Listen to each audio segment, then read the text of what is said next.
In Salzburg, the town, it was impossible to see a sky like that with such stars. This photo has been taken by the Hubble telescope outside, so you see on this picture stars and galaxies together. And the question regarding the sky always is, how many stars will be there? Who can answer to this question? How many stars are there in space? And the other, how many pictures are there in music? And the answer is simple: they are uncountable. There are uncountable stars and even uncountable pictures in music. Our conventional imagination of pictures is based on the keys of the piano. How many pictures? We have 7 octaves with 12 semitones. That is 84, and 1/8 that's added is 85. And a good piano, stage piano, has about 3 keys more. So you can say 85 to 88 keys. I think I will make the same. Have you done?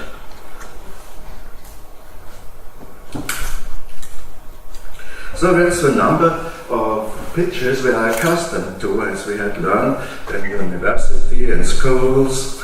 And these keys of piano resemble in the most simple way the pitches of the Occidental tone system. But we have to be careful with simplifications like that.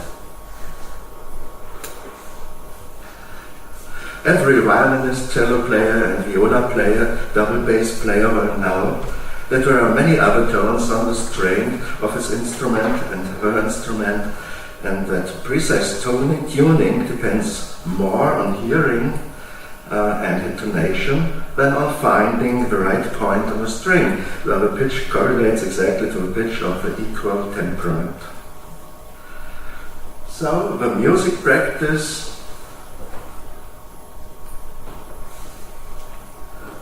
demonstrates the variability of pitches even in European music. If we compare non-European music with the equal temperament, we will realize that there is a number of different pitches in music, that it increases by every musical culture we add to the system. So finally, the conclusion has to be, there exist a lot of pitches in our world of music today, even if the pitches of microtonal music are not included yet. When we join them to a sum of pitches existing today, we are forced to be convinced that the number of pitches has to be unlimited. Unlimited like the stars in the sky. There's a possibility to get some kind of structure into this number of pitches. The most usual experience we can get in music when we hear an interval whose tones seem to be the same, but not unison, we can detect that one pitch is evidently higher than the others, the octave. And you look at this picture, you see this is the formula of music. The basic tone has a frequency F0, that's number 1 in this scale here. And this resembles our imagination of music, and that's reality. Reality is another function, is an exponential function, as a string divided in half makes an octave, and the other half divided again makes the other octaves. So that we get a line, a function like that, and it's an exponential of 2, the real numbers from 0 to infinity. Generally spoken, the doubling of the frequency of any pitch just generates its octave. So it's self-evident that tones in music are in accordance with a mathematical exponential curve. Now we are standing and the brilliant sky again, illuminated by myriads of stars, very present the myriads of pitches in music. With a naked eye, we only catch sight of small part of them. Compared with equal temperature, we ought to be short-sighted, and, what is more, should have left our spectacles behind. When we will get a sight of them, we only see the bright spots in the sky which represent the 85 pitches of a piano. Having got back our spectacles, using binoculars too, we shall be able to see a much larger number of stars, not to mention if we could have a view through a telescope, of a huge telescope, or even the Hubble telescope in space. It gets as far as the borders of the visible space. It's full of stars. They are uncountable, like pitches in music. And this formula shows where we have our starting point to calculate the pitches that really exist.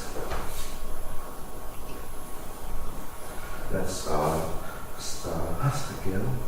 That's a view from Hubble telescope. We see several galaxies on the edge of our cosmos. Dividing the octave, you have here a list with several possibilities to divide. They get from 3, that's from 3 pitches, from major thirds, 3 major thirds give 1 octave, so on, till the division for Christian Huygens and Arden Fokker made with yesterday with 31 pitches in octave, and others by Alois Haber, like the 5th tone, and smaller tones, the tuning of Mordechai Sandberg with 48, Jörg Magel and Richter with 72 pitches, and to Juan Tarino we had yesterday with his 1/16th tone piano with 96 pitches, that is 1 octave on one piano, and smaller even by Ben Johnston, 1971, and Martin Vogel with 171. The most smallest division is by Alexander John Ellis with our cent division, so one semitone has 100 pitches, and an octave 1200.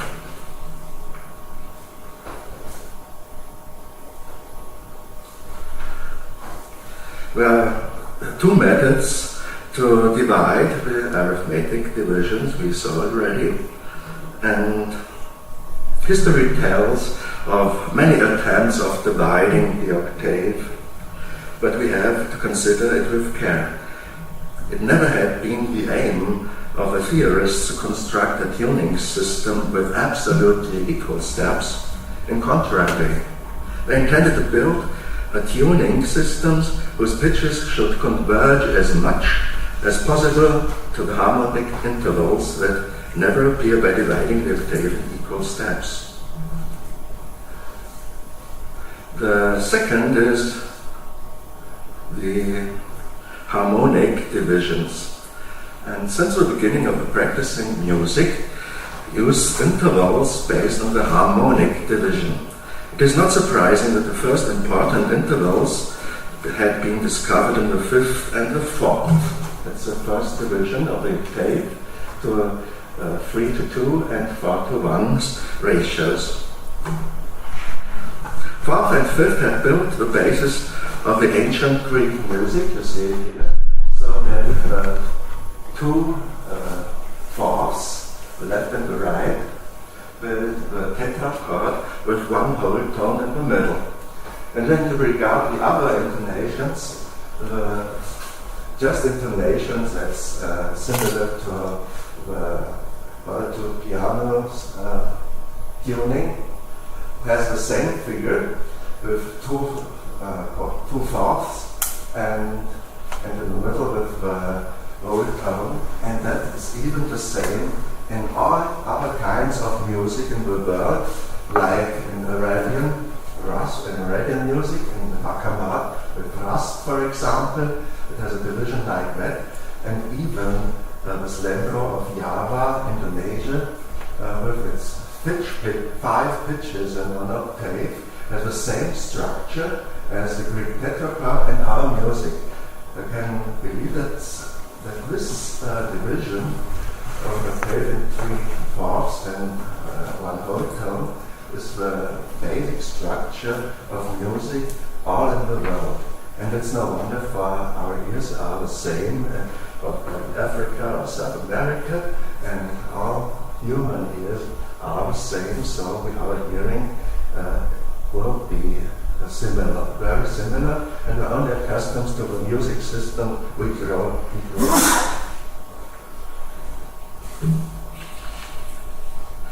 The fundamental structure of a scale is to be found in almost all cultures in the world, as I told you. The first summary. An octave is a measure in music systems. It contains mostly 7 melodic tones, and it's no wonder for how we can remember only 7 several pitches. In the dodecaphonic music, Arnold Schoenberg assumed it could be that someday people will remember 12 independent pitches of semitones, but this is not possible. No, and we have no connection to a harmonic connection, perhaps. It's impossible to remember more than 7 different tones. The intervals are defined by ratios, that's the last conclusion here, of the frequencies of the tones. All musical intervals, here we know, can be represented by ratios of numbers. As the quantity of real numbers is infinite, the quantity of ratios of numbers is infinite too. So like the numbers of the stars in the space, the number of intervals represented as ratios is uncountable, even the number of pitches in only 1 octave. So, first results. As you will see again, the ratios we are accustomed to. That's the first part, the first are the ratios of just intonation, and there are other ratios too. We know from Harry Parch and others, and we are using in microtonal music already. So it's a listing from 2 to 1 from the octave to the smallest microtones, and on. And if we continue this number, we will come to a ratio from 128 to 127.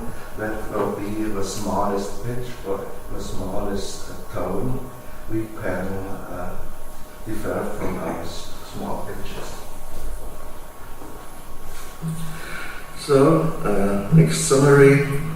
The human hearing, especially the hearing of musicians, is able to recognize the intervals in the first section, and this is caused by the fact that the brain is, remembrance of brain, is based on the definition of pitches by ratios with small numbers.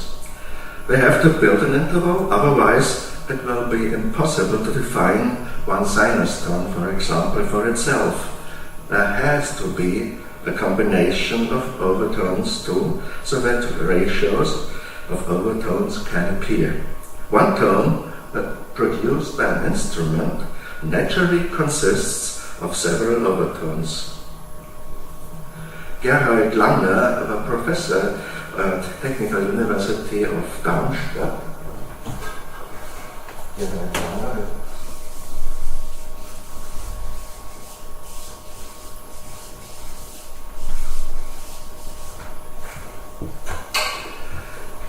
has proved in 2007 that the neural representation of pitches and sounds in the human brain is following mathematical ratios. That's clear now. Especially the ratio of small whole numbers. So from now on, the common imaginations of continuously rising pitches levels in equal different distances definitely belong to the past. And third, the neural recognition of intervals by ratios of small whole numbers explains the preference of our well-known intervals, like here.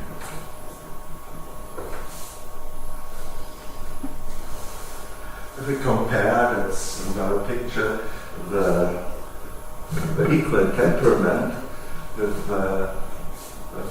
pitches of just intonation, we'll see that's artificial and mathematics, and that's natural pitches, and more simple than else.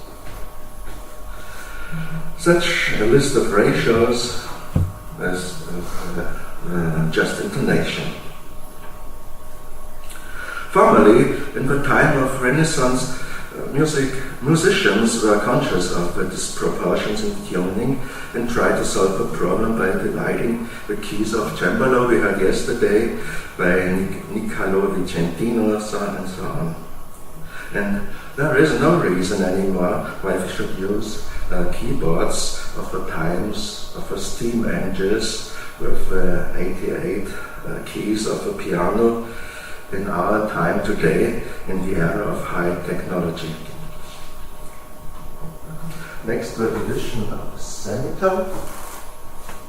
Here's a list of a semitone division that even has to belong to the past, as it is based on the equal temperament.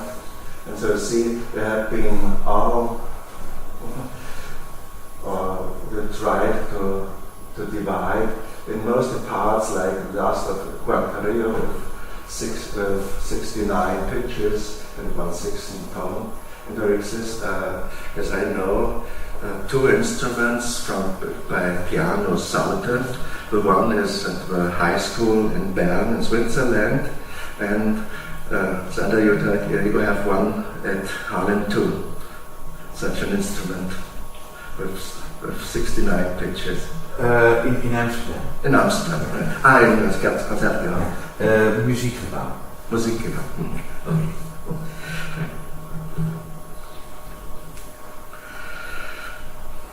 Regarding this, that's the point to ask whether it makes sense, real sense, to use pitches derived from equal temperament or not. For these tones of equal temperament descend from irrational numbers in any case, we saw in the last picture. For that reason, every division of an equal temperament tone will lead to pitches that don't exist in reality.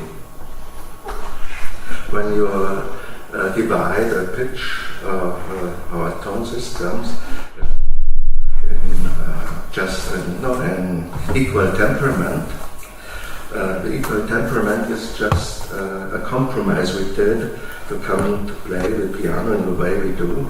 But when we divide these pitches, the result is twice as wrong as the first pitches we used to divide.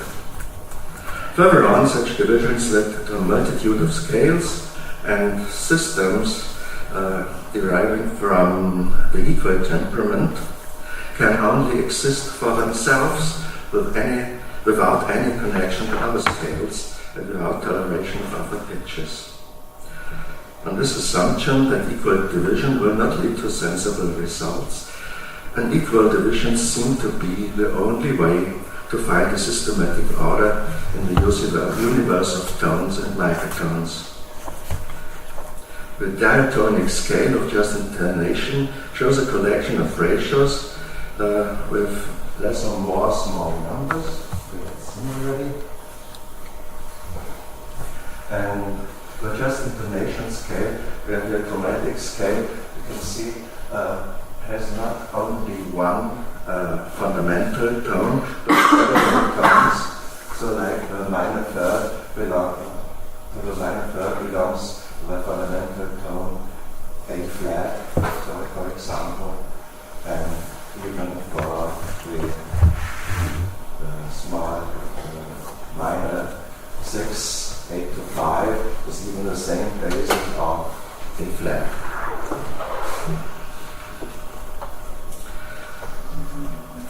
But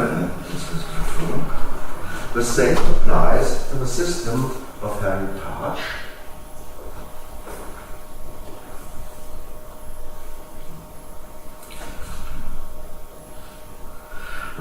By heritage, yes. The scale is absolutely unequal and basis on 29 different pictures of a diamond. You see it in the first pictures. And he has an instrument he constructed himself. They have the same arrangement of mallets. And that's the other part here with 2 octaves. And it's based on these unequal tones from the diamond. With the extended tonality that is in the middle line here, there are higher numbers. Harry Partch had only made a small selection from the huge stock of musical ratios, which is, you could have expected that, really, and endless in reality. The number of ratios is indefinite, as uncountable as the stars we began with our lecture.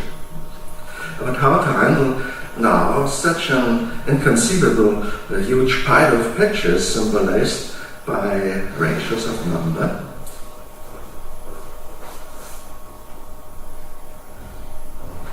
Here I have a list of a lot of ratios to the numbers from 1 to 16, and that's called the lambdoma.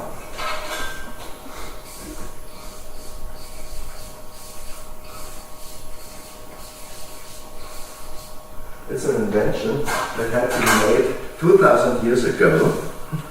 The philosopher Jamblichos from Chalkis, he lived from not 2,000 but 1,800 years from Chalkis, drew up this table that contained a large quantity of ratios, taking up Plato's idea to part the unit 1 into a half and a double, into smallness and greatness, into minor and major, in fact. Major are lists on the upper side and left down the minor scales, where the first number is smaller than the second of this ratio. And this table, this lambdoma from Jamblichos, has been forgotten for centuries until the German politician and member of the Prussian Reichstag in 1860, Albert von Thiem was his name, made his private investigations on Plato's philosophy in Timaeus and Phaedon. He was the first to recognize a connection between the laws of nature, mathematics, and music. And he picked up Jamblichos' table called the lambdoma.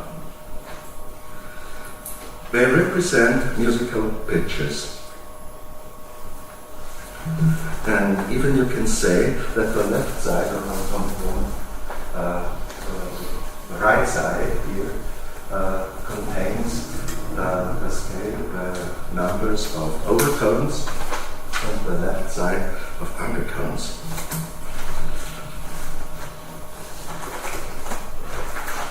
And we take a small part of this lambdoma, of his numbers at first, and look at them. And this was Pythagoras, really 2,500 years before, with his Tetractys. I think you will know that. He used only the numbers from 1 to 4, and they are represented in this small picture above with these strads here that are 1, 2, 3, and 4 together, number 10. And if you regard this, the yellow pictures here, the yellow ratios, that are the tones where the Pythagorean system is based on. Here you see the Pythagorean scale, and it has ratios from one pitch to the other with some numbers like 256 to 243 that are very high numbers. So see that it's not a real natural scale, while the just intonation scale is the most better one. And the just intonation scale uses the number 5, so the natural third, which came to Europe at 1470 by the Spanish theorist Ramos de Pareja. And it was Jean-Philippe Rameau who picked up these pictures and said in his Traité de l'harmonie réduite à ses principes naturels, that was in 1722, that our music system is based on the first 6 pictures of a natural scale, the partial tone scale.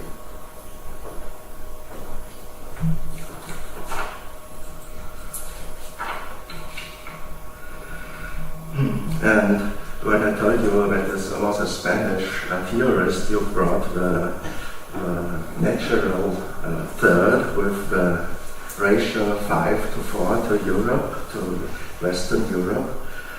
We can presume that this interval comes from Arabian music in Spain, and in Europe we only have the Pythagorean scale since that. And this introduction of the 5 to 4 third has been really a revolution to music. From this time on, it was possible to play polyphonic music and triads and chords. The next picture will show you the lambdoma again, with a little bit more of pictures and numbers and ratios, and the similar ratios, it's the same ratios, are put down with a red line here. That was all the same interval, so the intervals of course will appear not twice but often in the systems, and the line from the same to the same pitch ratio is this line here, and this shows the octaves. That is the octave in the middle. Perhaps you can see the red numbers. And we continue with the second octave up, and the third and the fourth octave, and so on. Well, they're small. And here, the next picture will show this colored. And this picture shows where the name lambdoma comes from. We have turned the lambdoma a little bit to the base, so that the first number 1-to-1 ratio is on top. And the light fields here show the ratios only 1-to-1. And this one, the second, 2-to-1, 4-to-1, and 8-to-1. So this build lines. The yellow points here, they show the ratio 3-to-2, the fifth. And such like this green ratios here, that's the third, 5-to-4. And on the other side, it's to turn up these pitches. The other side is the fifth one with the ratio 1-to-2. That's the smaller octave, the octave below the side of the undertones. And when we regard this, it opens like the legs of what I call an instrument, a mathematical. And this on the outer side seemed to be like a Greek letter, the lambda. The lambda, the letter lambda is this, and the lambdoma is similar to that. It opens with this line of 1-to-1 ratios here, and that's a big and a small lambda in Greek letters. And where this name lambdoma comes from.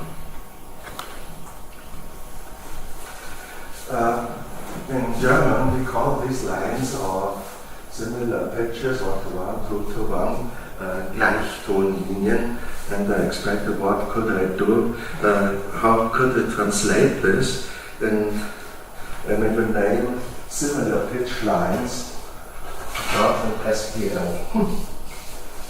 Similar pitch lines. Next picture, you'll see that.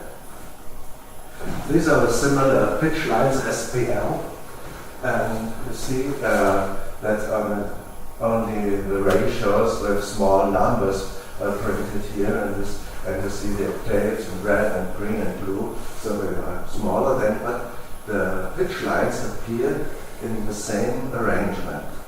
And even the pitch line in this direction is the same, contrary to the others, of the undertones here.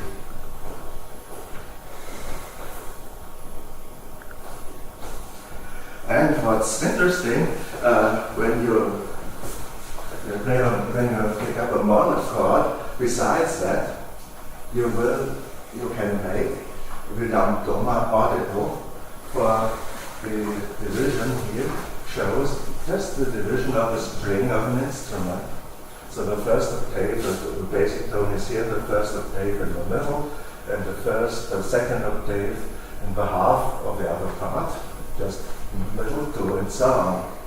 So the Doma is not only a symbol of physics or mathematics, but it's really the same symbol of a division of musical pitches.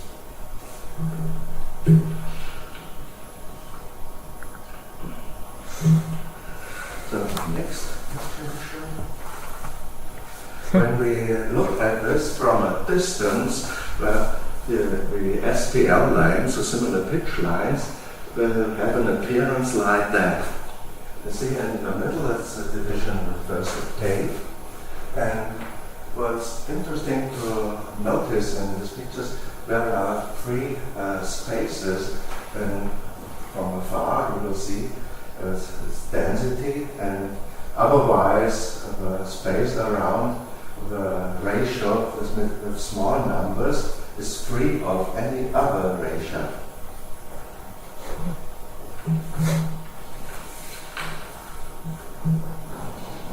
A friend of mine, Peter Neudecker, had the same idea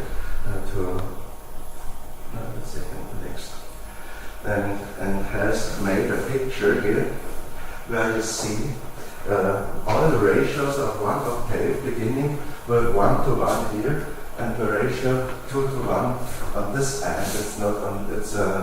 It's a line that is not on this point. It is below 2 to 1 and is greater than 1 to 1. And so you see these empty spaces here just with the naked eye. So for example, this line here, the space here, shows the ratio 3 to 2. That's the fifth. And the fourth is left. And what is that?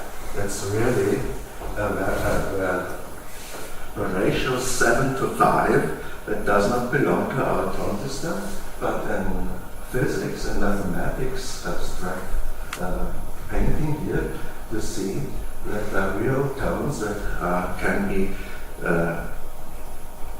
we can hear exactly. Even, of course, here that's ratio 5 to 3.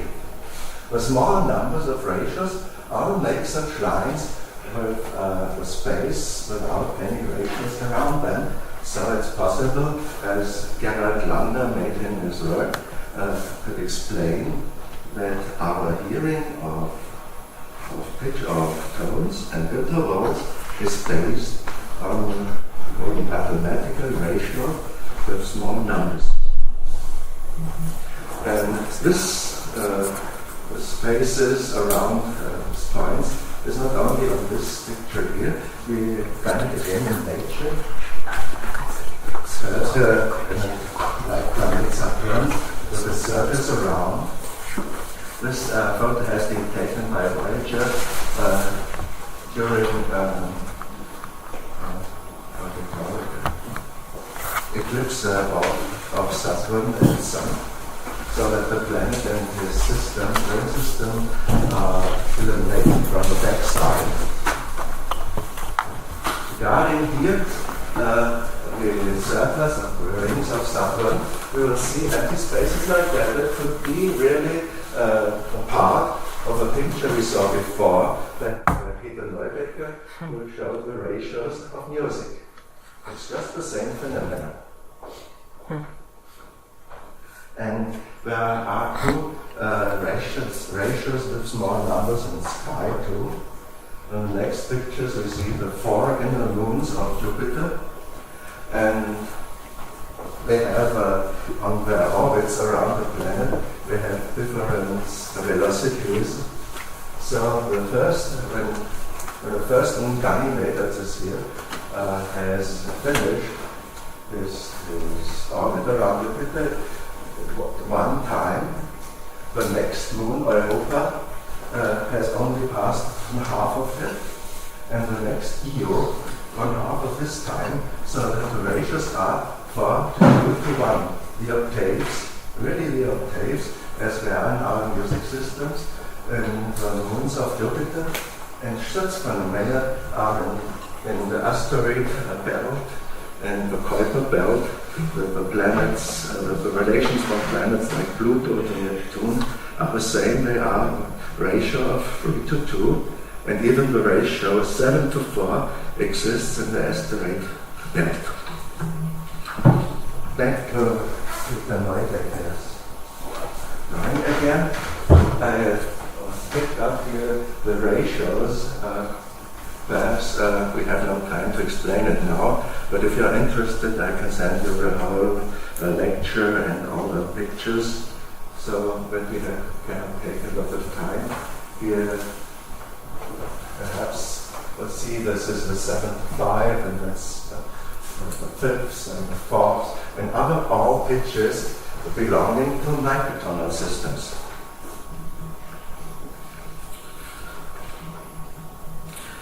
Well, what's the next? And when you arrange this, let's say it's already, you can make a division of ratios in smaller numbers and bigger numbers in categories. The first category here shows the ratios we are very well to defer, like from the octave to the smallest of the major third, and the category 2 that's not as well noticeable, whereas higher numbers like 11 to 8, for example, and the third category has the other tones that belong mostly to the microtonal system. And this leads directly to the partial tone scale, or overtone scale, or as I call it, the nature tone scale. And you see it is reduced only to a line of numbers only, from 1 to 16, that are the first 3 octaves.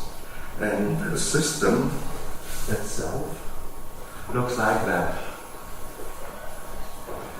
That is the natural tone system. You see it is divided in octaves, and every octave has twice as much pitches as the octave before. And the size of the tune of the intervals diminish from the octave in the first till in the last line, from the quarter tone to the 8th tone in the end.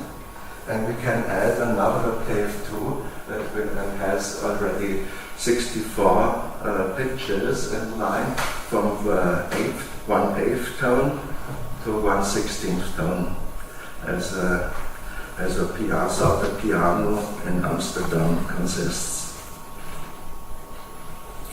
The partial tone scale is the elementary scale in music. Its pitches are nothing else but the multiple of the fundamental tone expressed by real whole numbers, as you see here. But it's not the end of the story. We'll come to the end then, the end of the story, but we'll tell you something about that again. Yes. The opposite to that is the undertone scale, and that is whether the ratios below 1, like 1 to 2 or 2 to 3, that are ratios, the result of it is below 1 to 1. And and what confuses in this time, the basic tone is not here, but on top of the scale. And there are the same ratios in the other direction as the overtone scale has. And why should we not use that? When we have the same intervals and we can use it with that. And in reality, this undertone scale is resembling a minor scale too. So as we have major scales and minor scales, we compose with the undertones too. And the end will be at 16, while the smaller tones are hardly to differ one from another. So this scale will be enough to compose with undertones.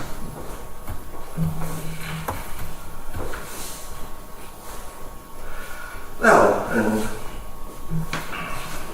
what can we do to bring a system in that? That's the so-called tone. That the tones, they are in relationship to the others. And perhaps you have seen it already. That's tone net in two-dimensional systems. In this line, in horizontal line, you see it's a relationship of fifths, as we know from subdominant and dominant. As we begin from A, the next is A and E, and that's B. It must be in English, yes. For F sharp and C sharp and so on. And the vertical line is the relationship of thirds. As they are in music since the 19th century.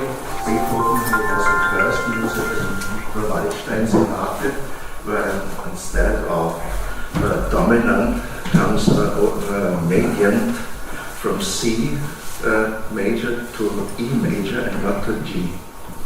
And such did Franz Schubert and Anton Dvorak, and especially Richard Wagner, who just only uses the relationship of the thirds. But when we add next relationship in the system, that would be the natural seventh, and in this case, we come to a three-dimensional scale. So the vertical line has thirds as before, and the horizontal line has fifths, as we are accustomed to, and the third dimension is the line made by the seven. The seven would be the next relative, next relationship to our conventional tone systems. So we can use all the ratios containing the number 7 in this line from out to the inner side. And as you can imagine, the thirds, they come from infinity and go to infinity, and such like the fifths from infinity to infinity, and all the sevens too. That's the third dimension. And the next picture, you will see that. That's really infinite. Perhaps it has, such a system has only one basic tone, and all other pitches depend from this tone. We can take a C in the middle of a system, and all the pitches, there is none similar to the other. They have a relationship to this tone, and you can pick up every pitch you want in the system, and it has the same relationships as every pitch in the systems has 6 neighbors from all directions of the space. And what will happen when we add another prime number, the number of relationships of 11? So we will come into the 4th dimension, and you never can imagine, but it's possible to calculate with it. and even to a composer of such numbers. And that's not the end. The next will be the 70, the 13, and the 17, 19, and so on. All prime numbers create a new system of pitches.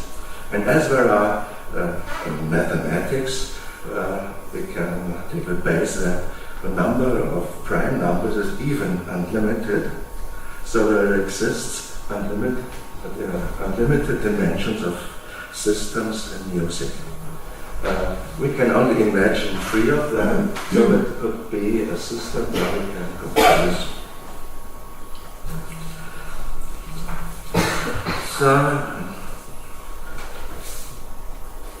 yes, that's the final picture I want to show you. And now that's the edge of our universe that represents the first millisecond after the Big Bang. And the light comes from us, from the edge of our universe back to us. And this light took already 13.7 billions of years to come to us. And that's the optic horizon we have. And so our imagination cannot go on, and it's impossible to think what could be behind it. But like every system, yet every pitch in music can create a new system and a new dimension of music.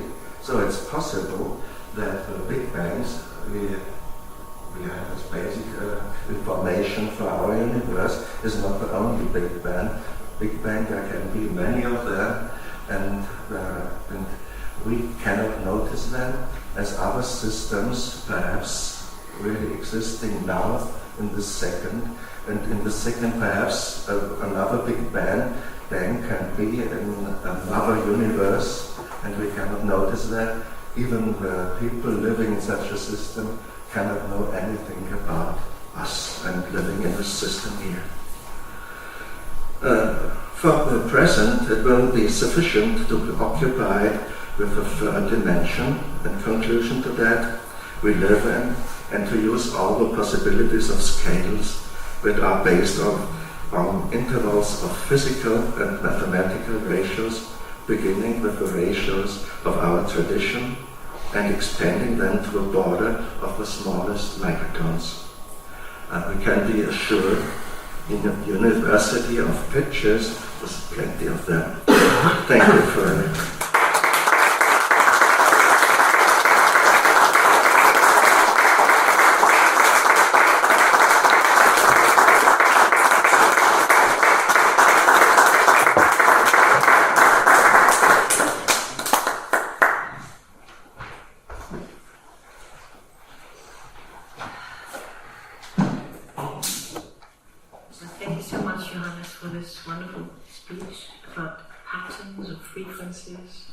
Connected to the picture of stars, and I'm now inviting William Dougherty on the stage.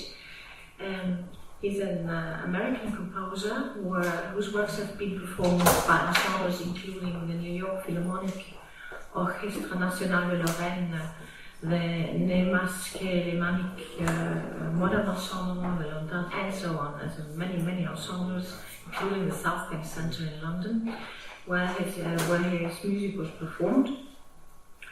And it's also been broadcast on BBC Radio 3 and the Financial Times broadcast of Science. He has received recognitions and awards from BMI, the PRS for Music Society, Sound and Music, the American Composers Forum, Philadelphia Orchestra Association, and so forth. As a scholar, William has written and presented research into the life and works of Romanian composer Horatiu Radulescu in the UK and Switzerland. His recent article on Radulescu's fifth string quartet, Before the Universe Was Born, can be found in the quarterly contemporary music journal, Tempo.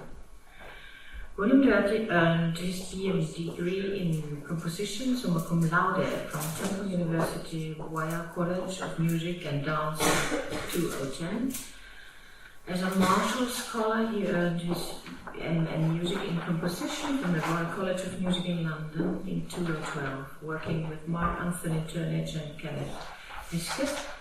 That same year, he pursued complementary studies with Georg Friedrich Haas at the Music Academy in Basel. In the fall of 2014, he continued his studies with Georg Haas as a doctoral student at Columbia University in New York City, and I apologize for my mispronunciation as far as... Okay, welcome, William. Hi, we're just waiting on a connector to hook up the projector to the laptop, but maybe I can get started anyway.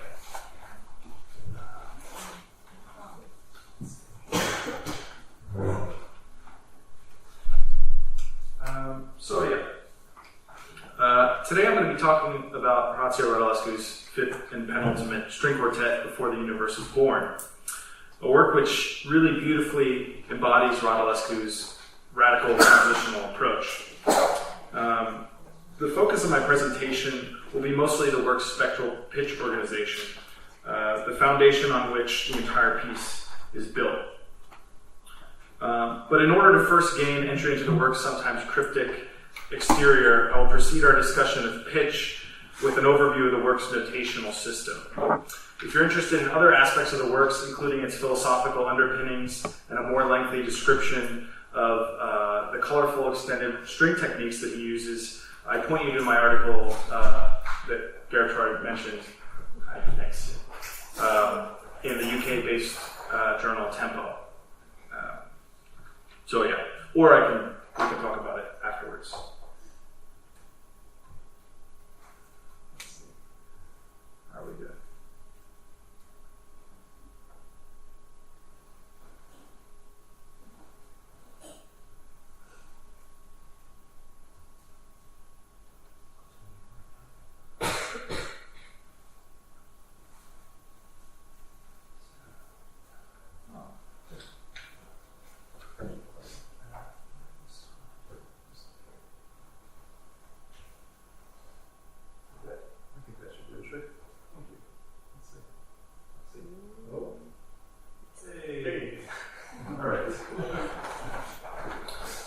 Before getting into the quartet, I want to give you a little background on Radulescu's life.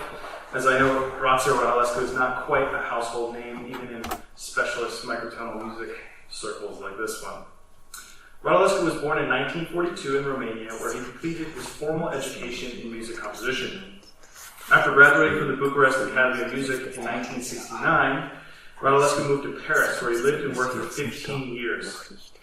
Shortly after his arrival in Paris, Radulescu founded and developed what he coined as the first technique of spectral composition with his hour-long work Credo for 9 cellos.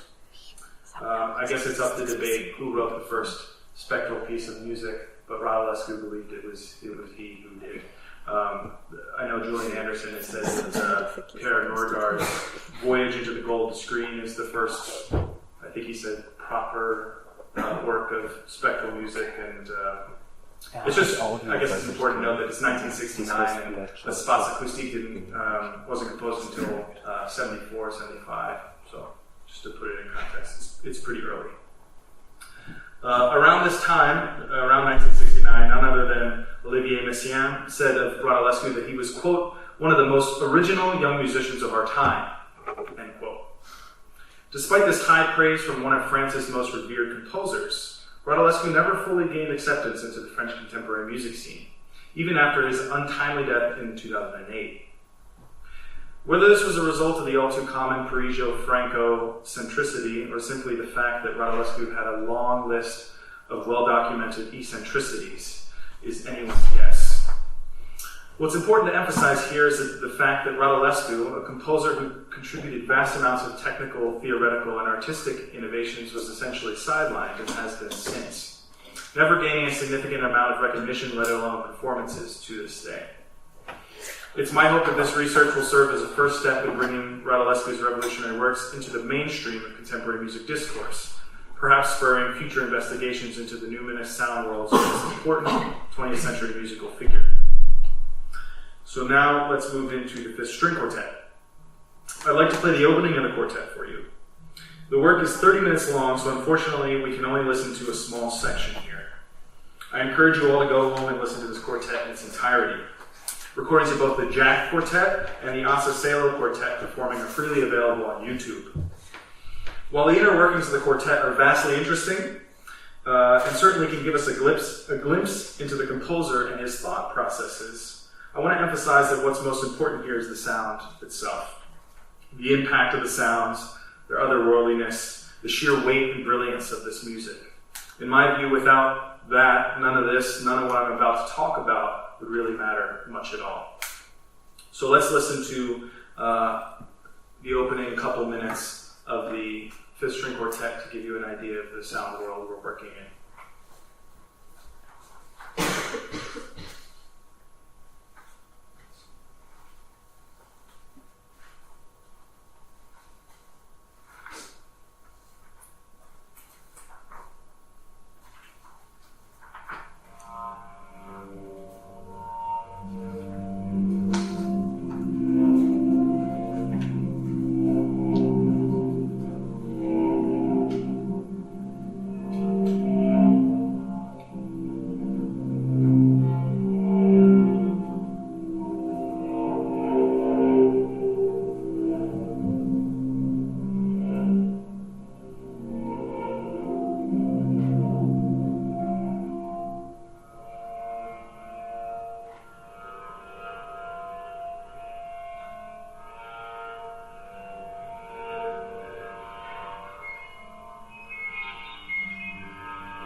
The fifth string quartet, as with a number of Radulescu's works, is notated in a rather unconventional way, a feature that we must explore for clarity's sake before moving on to our investigation into pitch.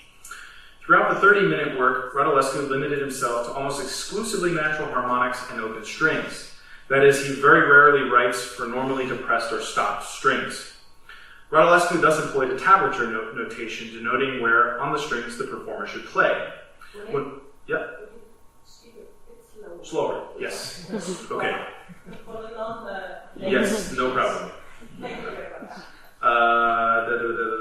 We got the thing about he uses mostly natural harmonics and open strings. So he uses a tab notation. as you can see here. When he notates on a string a circle, like those ones, it's just play those open strings. So these are the 4 strings on the instruments. When a natural harmonic should be played, he places a small stave with the sounding pitch on the string to be played, accompanied by a number corresponding to the harmonic number. So you can see here, second harmonic up there, second harmonic, etc., etc. And then a little stave to show the sounding pitch. If you're having difficulty working out how Radulescu is coming up with these resulting pitches, for example, in the violin 2, we see it says second harmonic on the second string of the violin, and it comes out F quarter sharp. Why is that? Well, it's in a square chord, so that's why it's coming out at F quarter sharp. It's the second harmonic. The string is tuned to an F quarter sharp, so it's just an octave above.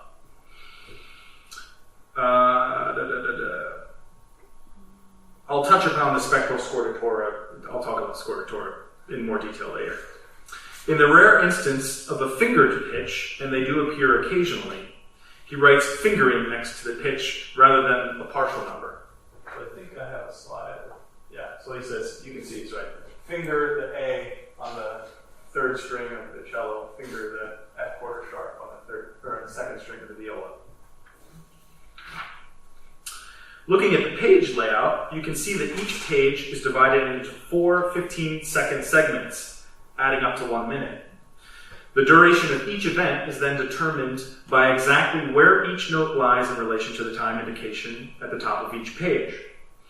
An upside-down L symbol, as you can see here, indicates where a note should stop, and a tie symbol, these ones, indicate notes that should be held. Radulescu invents his own string techniques, a number of which have been previously developed in earlier works, and his own accompanying symbol nomenclature. Unfortunately, I don't have enough time to go into these extended techniques here, but if you're interested, I give a full description of them in my aforementioned article. I'll also be around for coffee afterwards, or maybe we can touch upon them if we have time on the end, because they're really great. For dynamics, Radulescu strays from the traditional forte, piano, and so on, and rather chooses to use bow pressure in combination with bow speed. He indicates high pressure or premuto with an encircled upside-down triangle. See those there? He's saying, for this whole bit, you play high pressure on the viola and the cello there, blocking it. But for normal pressure, he writes an encircled N, and for light pressure or flautando, an encircled F. There's a flautando up there. The position of the bow is indicated similarly, except with boxed letters this time. SP for sul pont, VP for versa il pont, or near the bridge, N indicates normale, and so on. There they all are. And you can see he's transitioning from bow positions here. For bow speed, he uses a line with arrows with arrowheads pointing out on both ends to indicate a very fast bow speed, and a line with arrowheads pointing in on both ends to indicate a very slow bow speed. There. So those apply for the whole minute in that case. I'll now speak briefly about Radulescu's treatment of rhythm, as it's very important to an understanding of how the score functions. The rhythm is based on the phonetic accentuation of text taken from the Tao Te Ching, an ancient work by Chinese philosopher Lao Tzu, written in approximately 6 BC. As you can see, Radulescu places fragments from an English translation at the top of each page. The natural phonetic rhythm of these texts determines the rhythm of the passage below them. For example, do your work, then step back. The rhythm is da, da, da, da, da, da. By the way, this isn't, if you're looking at if you have a score in the performance notes, this is not clear. I'll talk about this aspect later.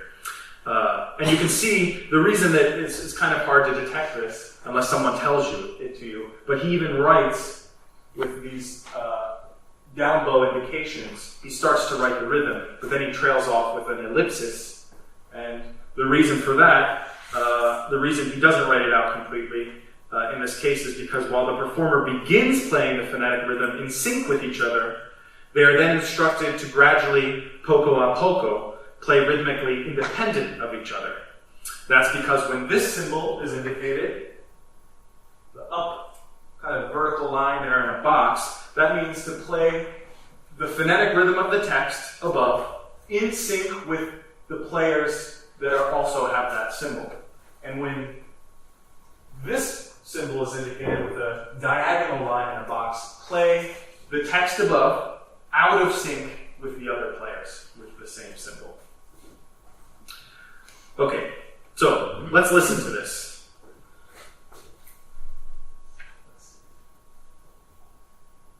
So we're going to hear do your work, then step back, and you're going to hear them go out of sync.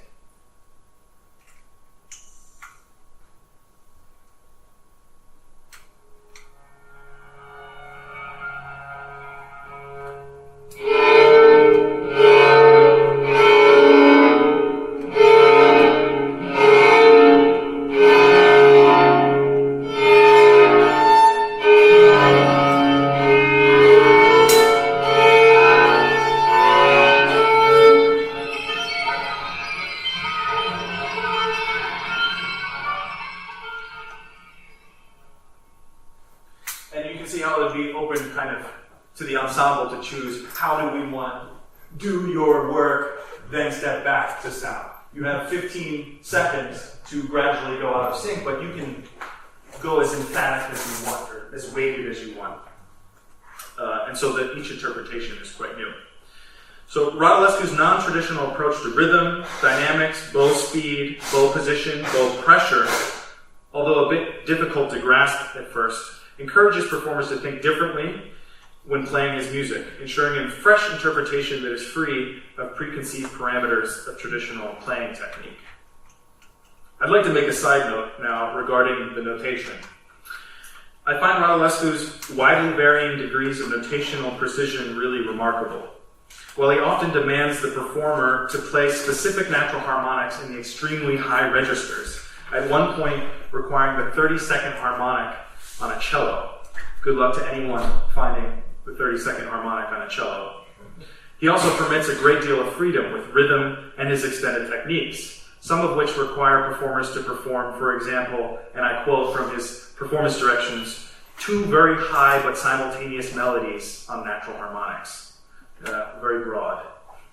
Whether this is an intentional juxtaposition of freedom and control embedded within the notation to provoke thoughtful consideration of performance practice as a whole, or if it's just simply a lack of clarity deriving from Radulescu's assumptions about players' previous experience with his own music remains to be seen.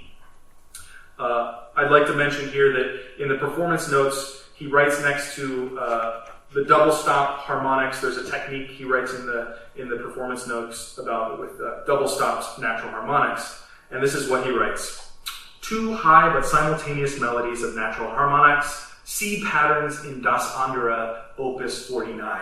So you can see that he's assuming you would have his solo viola piece, Das Andere from 1984, in your score cabinet that you could pull out and then reference to look up how this technique should be performed. I think he also thought that performers would contact him when he was alive and he could kind of explain how these techniques are performed. Unfortunately, he died in 2008 rather suddenly, and so there's no real kind of documentation aside from a few videos and things of him describing the techniques. Of course, a lot of the people who performed his works are still alive today, so hopefully we'll get those documented. Anyway, these questions raise a number of interesting issues which performers must tackle when deciding to perform the fifth string quartet. So now that we have notation out of the way, let's talk about pitch, the main focus of mine here. Radulescu's pitch process in the fifth string quartet comes directly out of the overtones available from each string.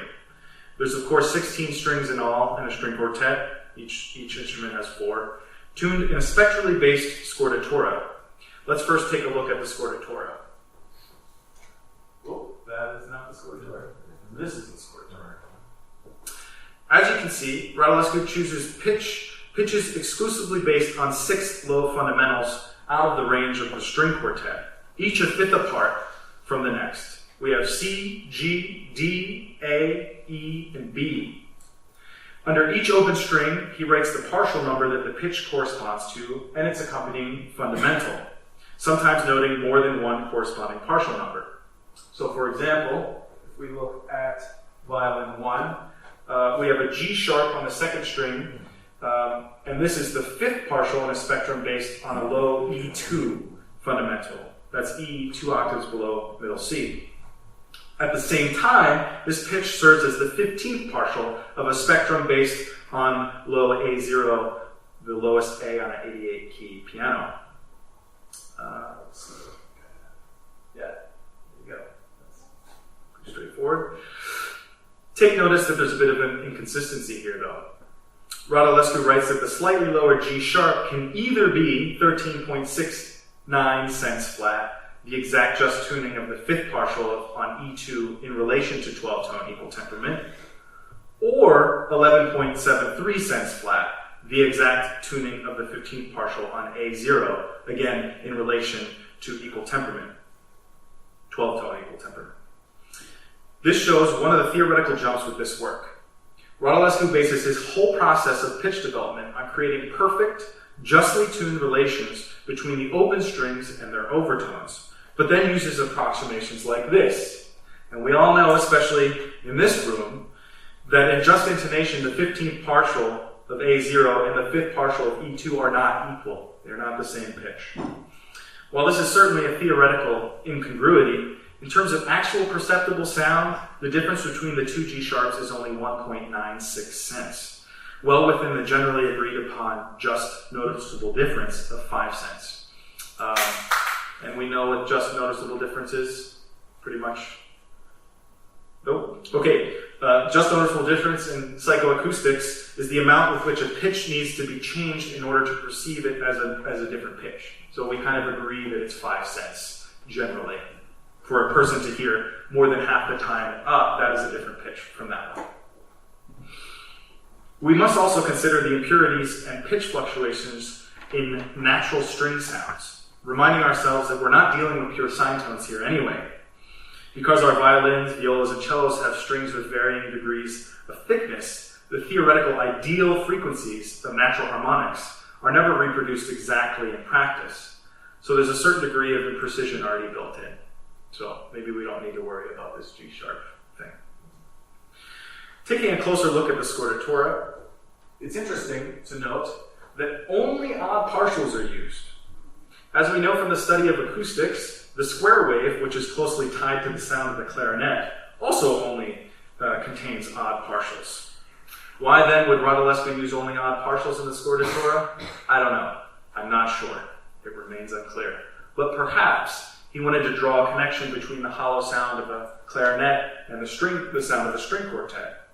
And I think it's interesting to note here. If we compile the number of times each fundamental or one of its partials is used in the scordatura, we see C is used 8 times, A 7 times, D 5 times, E 4 times, G 3 times, and B only 1 time. We can draw a direct connection to the incidence at which Radulescu employs these spectral pitch areas in the work. So let's look at how Radulescu extends the underlying principle behind his spectral string scordatura into the work's overall formal construction. Each minute of music is based on one of the 6 fundamentals of the scordatura, C, G, D, A, E, and B. The spectrum being indicated at the bottom left-hand corner of each page. Radulescu then uses the pitches in the indicated spectrum for that minute of music, using almost exclusively natural harmonics or open strings. Here, Radulescu notes, so this is incidence of, I meant to show this. This is how many times the fundamentals appear in the scordatura. Those are the numbers that I was listing off. Sorry about that. Okay, so yeah, you can see he writes A in the bottom, which means this page is generally in the A spectrum. Radulescu notes next to the open strings employed, which partially correspond to in the A spectrum. So there you go, 15, 11, 13, 9, 15, etc. 5, the bottom there. And so you can see in action the impact of this scordatura in determining the spectral pitch content of the music. Because Radulescu builds each page on a single spectrum and limits himself to mostly open strings and natural harmonics, his spectrally based scordatura predetermines the gamut of harmonic regions available for the entire quartet. Of course, there are exceptions with any great music. 4 times, or for 4 minutes, because each page is a minute, remind you, Radulescu notates other spectra, notated by a star-like figure, like that one. This is when none of the 6 fundamentals from the scordatura are used, or when there's a collection of pitches that don't fit any specific spectra. When pages contain mainly non-pitched or textural sounds, like multiple glissandi, like on this page, this is just a bunch of natural harmonic glissandi, he sometimes omits the spectrum altogether. It's not even indicated. By examining these indications at the bottom of each page, we can come up with a summary of the work's overall harmonic development.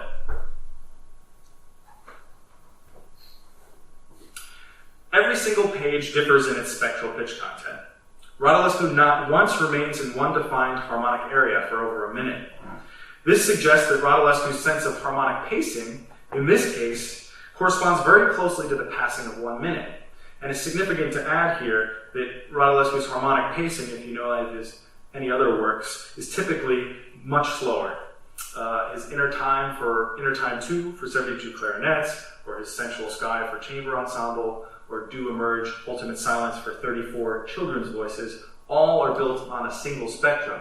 And most of those works are over 20 minutes long. So they're really, yeah. So him changing minute by minute is... Sorry, did you say 72 clarinets? Yeah. Wow. Yeah. Returning to the quartet, I'd like to point out that Radulescu moves almost exclusively from one harmonic area to the next, so from page to page, almost exclusively in fourths, fifths, and seconds.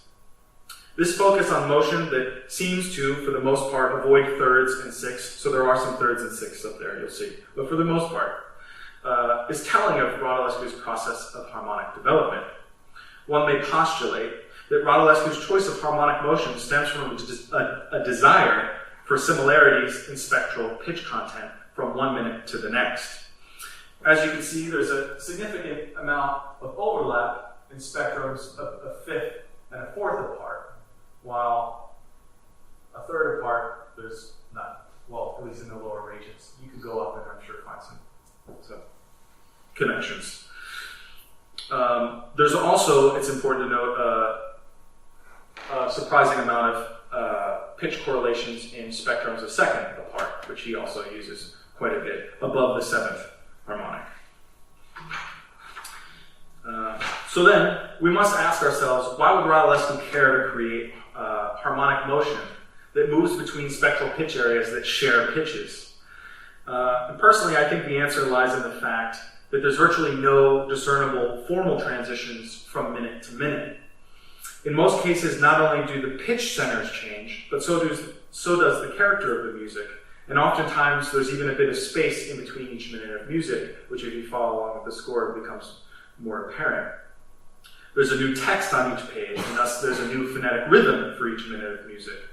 And often, Radulescu creates distinctive sound worlds in each minute of music, employing different extended techniques and textures. It would seem then that this smooth movement between spectral pitch areas is one underlying element that promotes a sense of harmonic cohesion or flow from minute to minute, as compared to other aspects of the work's construction that seem to suggest a more sectional character.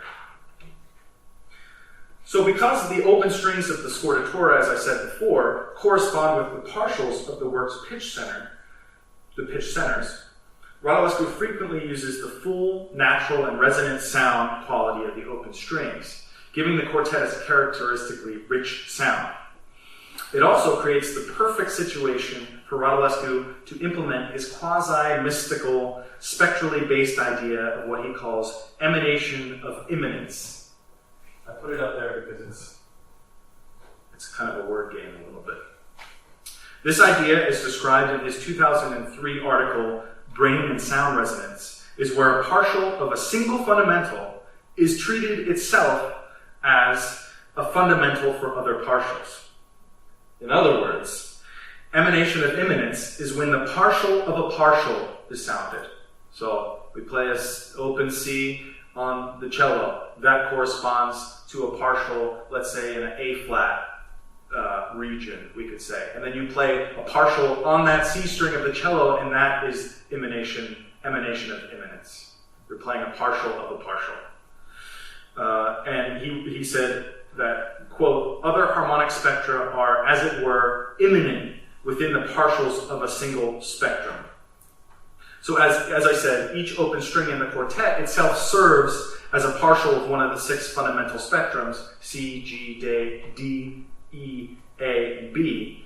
Playing natural harmonics on any of these strings fulfills Radulescu's idea, this mystical idea.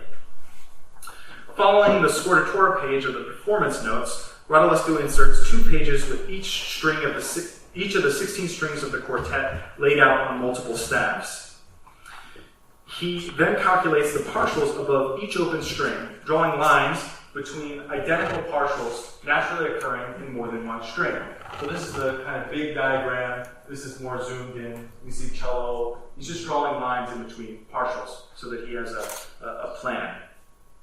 This very precise pre-compositional diagram shows an intense attention to detail, pitch detail specifically. With partials of each string listed and their shared content, Radulescu could readily reference harmonic numbers throughout the work, knowing that certain partials on certain strings would correspond directly with others on other strings. It is important to note that Radulescu occasionally draws lines between pitches that are 1 to 5 cents different in pitch, illustrating again his acceptance of a small level of imperfection in tuning, an amount that is within the just noticeable difference that we talked about before, that 5 cents range. In a number of the strings, Radulescu lists pitches in the extremely high partials, some of which would be next to impossible to accurately produce with the flesh of the finger. Radulescu no doubt understood this in practicality, but nonetheless notated these upper ranges in his pre-compositional diagram as a way of determining the overall pitch content of his extended techniques, some of which require the performer to play, quote, very high melodies on natural harmonics. So he kind of knows the general kind of pitch content if he figures out in his pre-compositional diagram these high ranges of the stratosphere of these strings. This diagram gives us a glimpse not only into Radulescu's compositional process, but also the process in which he uses the overtones of the scordatura strings to draw connections between certain pitches, building new spectrally based harmonies on spectrally based fundamentals, which are the open strings, which in themselves are partials of other much lower fundamentals. Turning now to Radulescu's approach to more local level harmony, we must first take a look at the phenomena of sum and difference tones. The principle of sum and difference tones came out of electronic music of the 1960s and 70s, where experiments with a ring modulator showed that under certain conditions, the combination of 2 or more musical tones yields additional sum and difference tones in the ear of the listener, tones that are not actually acoustically present, but are perceived psychoacoustically. In practical terms, if one were to produce a sine tone of 500 hertz and a sine tone of 1000 hertz, perceived tones of 500 hertz, which is the difference between 1000 and 500, and 1500 hertz, the sum of 1000 and 500 hertz, would typically result. I thought for fun, and to illustrate the point, let's give this a try. What you'll hear at the start are 2 tones playing 500 hertz. One of the tones will slide up, glissando slowly up to 1000 hertz. You'll hear a difference tone that will come up from 0, and you'll hear a summation tone that will start at 500 and go to 1500. So really, acoustically, there are 2 tones going here, like this. You'll hear 4. So let's give it a try.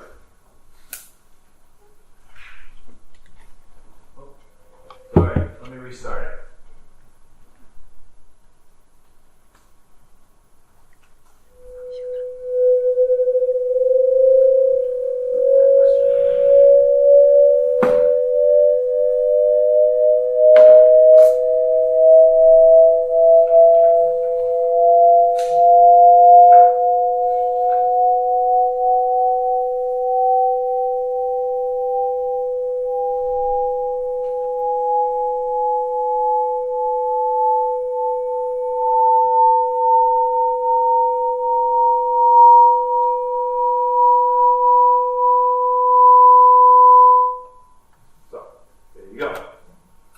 Radulescu applied this principle to chord construction in a number of his works, believing that it demonstrated something meaningful about harmonic relationships between tones. Replacing frequency numbers with partial numbers, the 10th partial is of course twice the frequency of the 5th partial and so on, Radulescu brought these principles into practice. For example, Radulescu, according to the principle of sum and difference tones, would generate a 13th partial from employing a 5th partial and an 8th partial. 8 plus 5 is 13. From this, he would construct a chord out of the 5th, 8th, and 13th partials. In the 16th minute of music of the 5th string quartet, Radulescu cleverly uses this technique. In the bottom left-hand corner, you can see of the page, he writes next to the D harmonic spectra indication, 21, 13, 8, 5. Maybe it's a little small there. A little bit bigger and a little bit blurrier. These numbers correspond to the partial numbers above a D1 fundamental and are related to each other through the principle of sum and difference tones. I don't think I have to go over the math. In the first 15 seconds of this page, Radulescu creates this chord by stacking an open F sharp on the first string of the violin 1, partial 5. Oh, now you can't see it. There we go. Now you can see it. Partial 5 on of D1 on violin 1, an open D string on the third string of the viola, which is partial 8, an A quarter tone sharp on the fourth string of the cello, which is partial 13, and a G slightly flat on the fourth string of violin 2, the 21st partial. On closer inspection, one can see that Radulescu even notates each pitch and partial number in relation to the D fundamental next to each note. So those little ones in the parentheses. Another method of local level harmonic construction can be seen on this same page in the second chord, where Radulescu uses what he calls the ta'ora chord. The ta'ora chord, originating from Radulescu's 1969 conservatory graduation piece, the piece was even called ta'ora, appears in a number of other Radulescu's pieces, including the second piano sonata. The ta'ora chord appears in different guises from work to work, suggesting perhaps that the ta'ora chord is not one distinct chord, but rather a series or selection of chords. As musicologist Bob Gilmore points out, in the second piano sonata, the ta'ora chord consists of E, C, and F there, which corresponds to the harmonics 5, 16, and 21 of a low C. Of course, E, if it were just intonation, would be 14 cents flat, and the F would be 29 cents flat. This fits within Radulescu's use of sum and difference tones. 5 plus 16 is 21. Going back to the 16th minute of the string quartet, we see that Radulescu writes in the bottom left-hand corner, G quarter tone sharp ta'ora chord. Let's see. And he writes 15, 17, 32, 48. Now this does not quite correspond to the principle of sum and difference tones. It almost does. As you can see, 15 plus 17 does equal 32, but 32 and 17 is not 49, it's 48. So this discrepancy leads me to believe that it perhaps maybe has to fit within maybe partially the principle of sum and difference tones, or maybe it's just a collection of chords that he used and called the ta'ora chords. Anyway, it's interesting to see that he's both creating local level harmonies out of building up sum and difference tones, harmonies, and using harmonies from different pieces, earlier pieces. With this brief look at Radulescu's spectral scoratura, his idea of emanation and of immanence, the implantation of sum and difference tones, and the various pre-compositional tools and processes at work in his fifth string quartet, hopefully one can gain a deeper appreciation for Radulescu's innovative approach to overtone-based pitch organization. When approaching Radulescu's scores and works for the first time, I know that his unorthodox approach to notation, his demanding instrumental technique, and his frequent use of extreme registers and lengthy durations can seem a bit overwhelming. But to me, the sounds in his works are often remarkably one of a kind, frequently seeming as if they're not of this world. And it's well worth the time and energy required to tackle his sometimes enigmatic scores, to take a deeper look into his music's inner workings. I think Radulescu's music, even today, seems to be some of the most evocative and forward-thinking of our time, And I hope that some more scholars in the coming years will help try to bring this wonderful body of work into the fore. In closing, I'll leave you with a great quote by the British clarinetist Roger Heaton that neatly sums up my feelings about Radulescu. He wrote, "Radulescu's works offer alternative to the regression and conservatism of the New Romantics, the often impenetrable complexities of the post-integral serialists, and the mindlessness of much minimalism. A refreshingly different music, which is both musical and new." Thank you.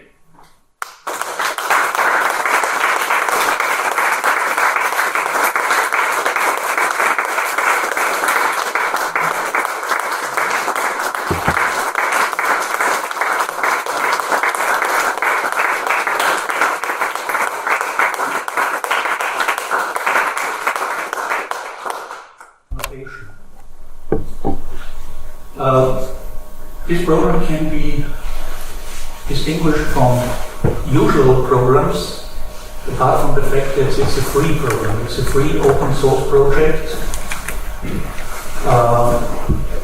It can be distinguished in 4 points. First of all, the idea is to automatically produce music, where in other cases usually you have a kind of virtual sheet on the screen where you write the notes directly, and in this case the music is automatically produced, the layout is automatically produced, and the goal is to reach publication quality and to eliminate the need for manual adjustment as far as possible. The second point is non-interactive, which means usually in many programs scores is written interactively, and in Lilliput the score is written as a plain text file, which is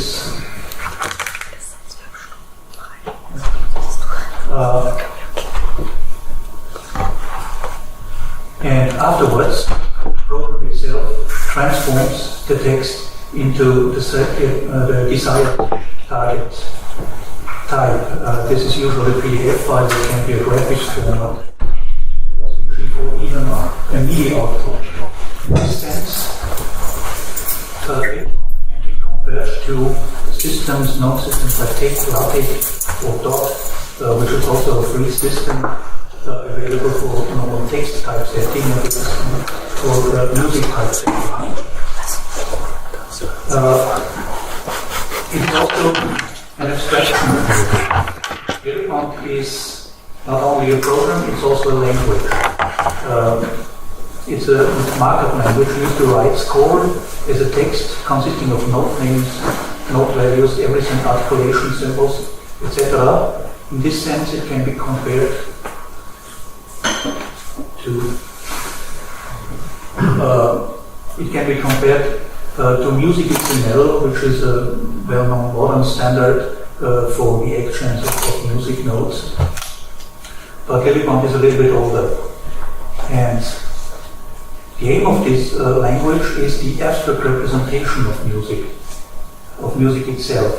So it is independent of any formatting aspects. So, for instance, an accidental style has not to be, an accidental style is incorporated in this system. First of all, I show here the piece. It's a simple piece which shows how the music is written and how it comes out in a normal graphical PDF format, where you have simple note names and note values, etc. And the note names are absolute names. They mean absolute pictures independent of the setting of accidentals. So there is the so-called accidental style, which is necessary to decide when the accidentals have to be set. And finally, as an example, here is an example of the same score The only difference is the accidental style which is set. This is an example with two different styles. The default style which is oriented on classical music, and the neo-modern style which I use for microtonal scores. The only difference is one short line which need to be changed to neo-modern, but there are more than a dozen different styles available. For instance, for dodecaphonic or teaching style where we have additional accidentals. So all this is set automatically, and the score itself, the note names, are always the same. And finally, Lilliband is extremely flexible and extensible because of using a special language called scheme. So actually you have two languages available here. Lilliband itself is the main language for writing the score, and an additional language, scheme, which allows to develop extensions, for instance, for the system. And such an extension I wrote for the 72 equal temperament system. I called it ECMELI. It's special design for 72 tone system. In particular, the equinic system, but it takes no precedence to any special notation. I took this idea from the accidental style. You write score, and you can take the same score with different notation styles, just have to change the notation style itself. And what you also need here is additional pitch names, note names, to represent all the 72 steps in the system. And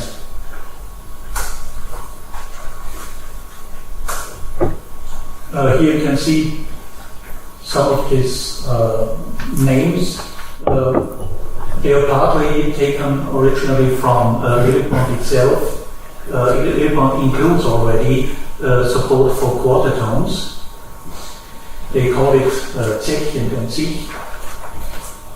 And the additional names are fantasy, my own creation and idea, because it's necessary that you have names. Not any number, you need names to represent these steps.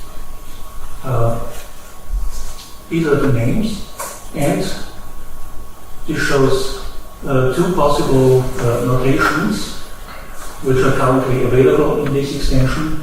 For RH and so you have middle notation and the Sims notation. This is the first half. And the second half of the notation is here.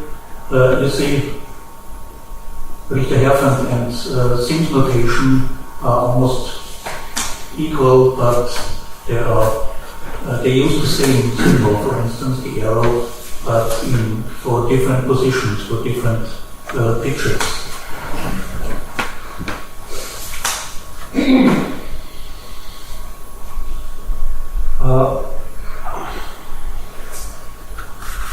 This is the same example with some more notes. And in the Richter notation, above you can see two lines, which are the commands necessary to include this project in a Lilliband text file. The second line is important. It specifies the eclectic style, RHM, or the same with Sims notation, for instance. The idea is that you can develop further this extension and use future notations which are currently not available, maybe. But you can always use the same score. You don't have to rewrite the score every time. And as an example, from Richter das Rebus Texte in the two notations. First of all, the text as you write it. This is only the beginning of this piece. The first two lines are the extension to include this equilibrium extension, and either you write HM or Sims, whatever you prefer, or there may be other extensions, this is also possible. The remainder is the normal score, which uses sometimes the normal note names and the extended note names, which came from the equilibrium extension, like Caesar and so on. The result of this text, if it's compiled with Lilliput, can you see here? The first three states. This is in Richter notation, and this is for guitar and singing voice, and the same in the Sims notation, which has this characteristical bars. Yes, this is for the quarter tone. We use it for the quarter tone.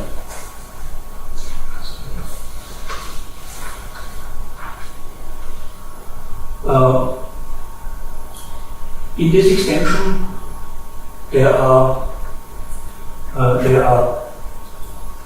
also inharmonic equivalent quarter tones for the, which is here.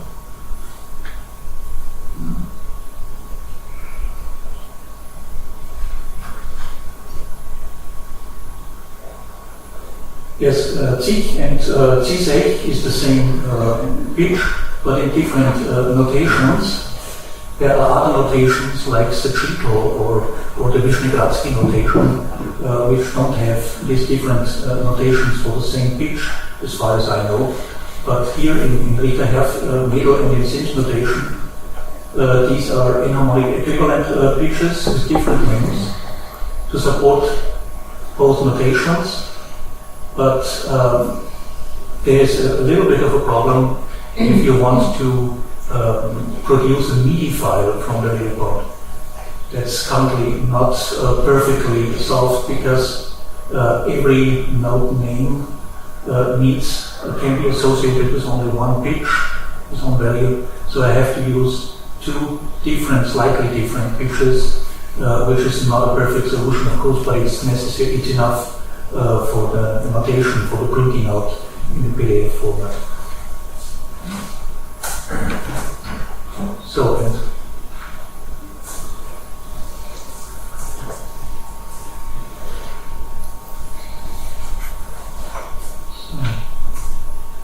and these are examples of other notations that can be involved in this extension. Interesting for me is maybe the Sacchetto notation. This is only a small part of this notation for quarter tone steps, but the Sacchetto notation is a huge project to define arrows or arrow-like symbols for different systems, which tries to be a universal notation system. And the 72 equal temperament system is included also in this system, in this notation. So this can also be included, for instance, in my MIDI project. This MIDI project is, of course, not the only one of extension for microtonal music. There exist already several notations like microtonal developed by Graham Beat for the just intonation system, and it supports especially the Sacchetto notation.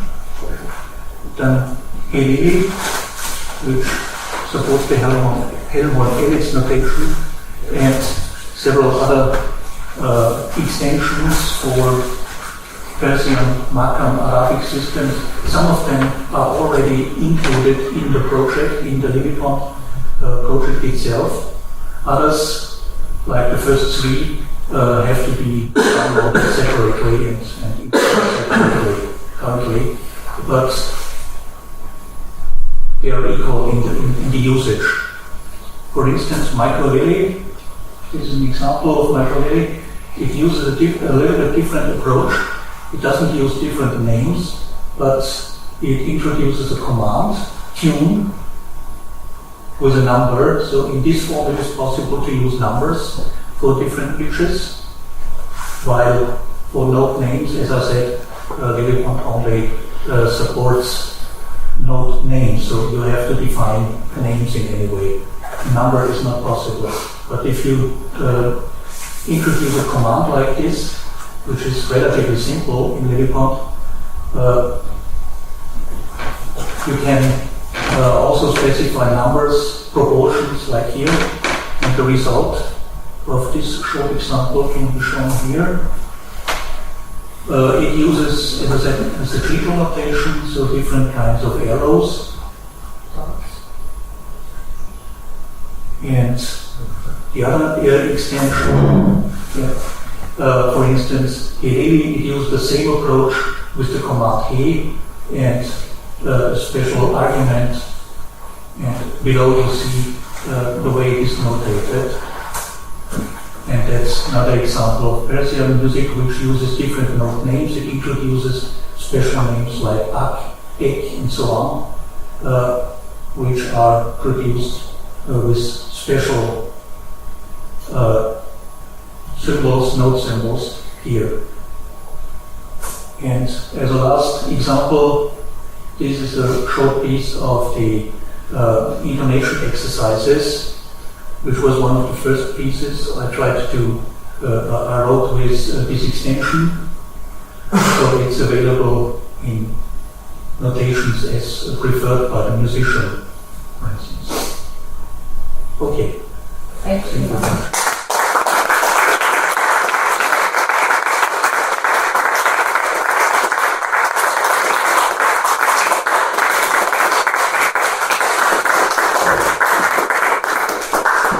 Now, I would like to welcome Hakan Ulus, a German-Turkish composer. He was born in Germany. He studied composition with Helmut Flammer, Rainer Hösky, Steven Mannkopf, and Tristan Murray here in our house and in Leipzig. His biography is already very long, so I have to sort of make an abstract out of it. He completed his BA in composition with distinction here, and he's currently completing his master degree under Tristan Murray here in Mozarteum. His works have been performed all over the place, and just to mention a few names, and a little bit of name dropping. These works were performed with renowned ensembles such as Ensemble Recherche, Freiburg, Ensemble Surplus, Freiburg, Ensemble Aventure, Thaler Ensemble, and Ensemble Mise en New York at international festivals of contemporary music. So I think I leave it here, and you can read all the rest of it in the program. Welcome, Hakan, and have a good time with Hakan.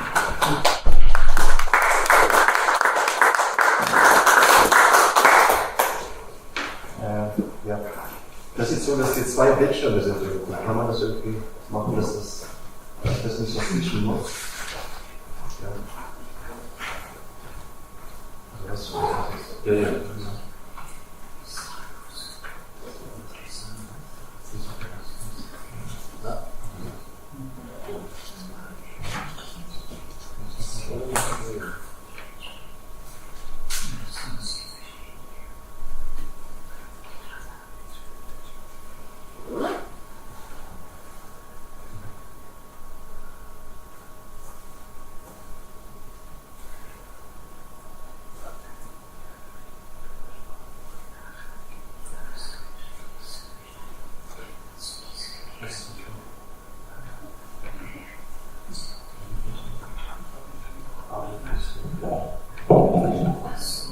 Thank you very much for the invitation. It's a pleasure for me to be part of this symposium. Is it too loud or is it okay? It's okay, yeah. So I want to make today a presentation about Enno Poppe. The title is The Beauty of the Small, Microtonal Works by Enno Poppe.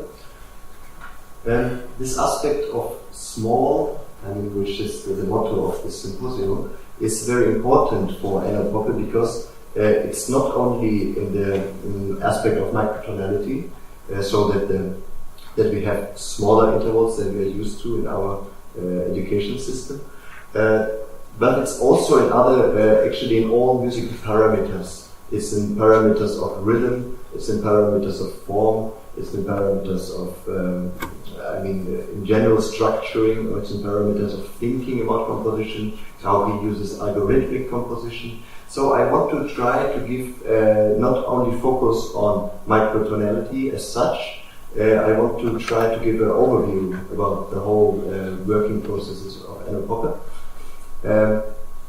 So especially, I have only 45 minutes, but I will try to focus for sure on microtonality first, but then also especially on algorithmic composition, which is the most important thing for him. The structure of the presentation is as written here. So first I will give a brief overview about his biography.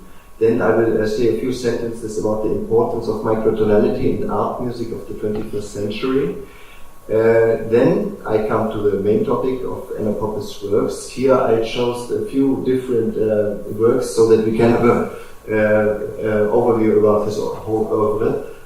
Solo pieces, pieces for like stage, like interzone, then ensemble pieces and also orchestra piece. So I want also to give as much as possible audio examples so that we can get an impression of the difference or the equalness of these different pieces.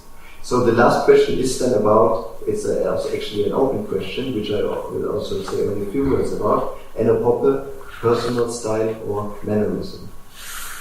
About the biography, Enno Poppe, I think he's quite well known in general. He was born in 1969 in Hema in Germany.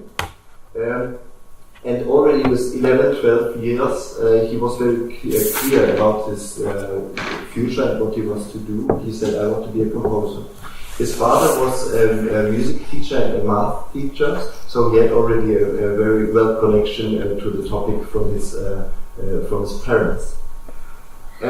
He was never, this was the good thing. Mostly people say, I want to be a composer, but they write then already, they write the music of still, let's say, traditional music with harmonies and how you know. But this was an interesting case with Enno Poppe. He was already very familiar in the age of 12, 13, 14 with what we call music. So he was familiar with the pieces of Boulez, etc. And this was, this interesting thing of socialization, because the city where he comes from, Hema, is a very small city in Germany, but he had the possibility that he could get all the new music from the radio, so this was the only chance to listen to music for him. He was not going to concerts, etc., but he got actually the whole music education of new music from the radio. The first piece which he heard was actually Stockhausen's Kontrapunkte, and this was the most fascinating thing for him at that time. In Germany, it is so when you want to be developed as a young composer, you mostly participate in these courses of Jugend komponiert, what is nowadays Bundeswettbewerb Komposition. And this is also what he did. It's in Kassel-Weikersheim, and he participated did a lot of times there. But he said afterwards, I quote, I was never really good at accepting any tips or asking others questions. I wanted to find out everything always myself. I was actually always been like an autodidact. So he didn't take very much for his composition from this courses. But still, this is the system, how it goes. He had to study composition. But he said always, I don't want to study composition. So he studied composition and conducting at the Hochschule der Künste Berlin with Friedrich Goldmann und Gösta Neuwirth. And I mean, he's also very well known as a conductor, but I will not talk about it now. And later he studied also, this was very important for his compositional work, also sound synthesis and algorithmic composition at the Technische Universität Berlin and at the ZK in Karlsruhe with Heinrich Taube. He received a lot of fellowships, very prestigious ones. He worked in the Cité Internationale des Arts in Paris, received the Boris Blaffer Prize, the Composition Prize of the City of Stuttgart, etc., etc., and also the very big Alfred Siemens Musikpreis, Förderpreis. He lectured also in very important places like at Darmstadt and also for 2 years at the Hochschule für Musik Hans Eisler in Berlin. And he is also, what most of people also know, co-founder of Ensemble Mosaic, one of the most important ensembles for contemporary music.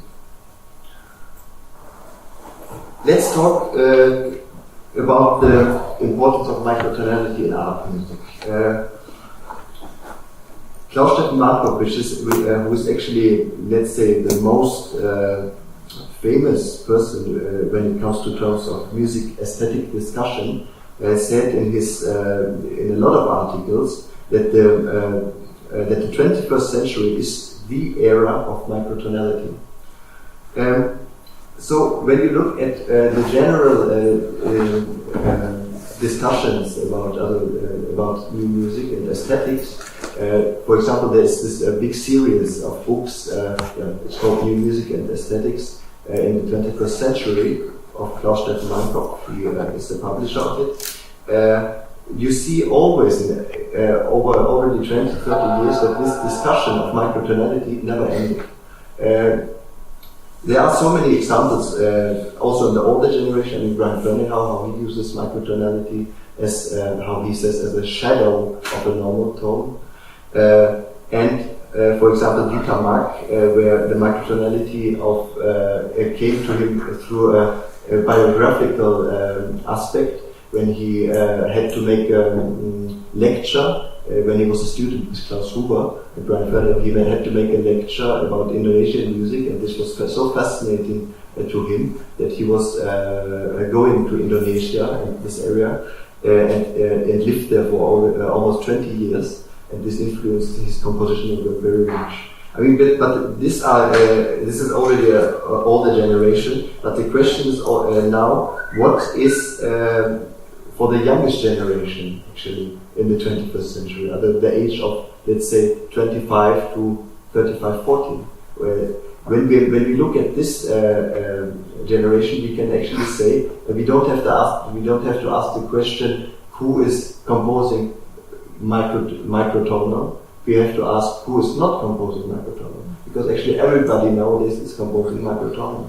But it is so that the system is actually very equal because of practicability, etc. So that most of composers are only writing in quarter tones. If it comes then to a more let's say differentiated way, it comes to eighth tones, but not more, because as I said, the practicability of the ensembles for new music mostly doesn't allow more of this. So if you go to Darmstadt, you hear actually in 95% maybe, or maybe 98% of pieces microtonal aspect.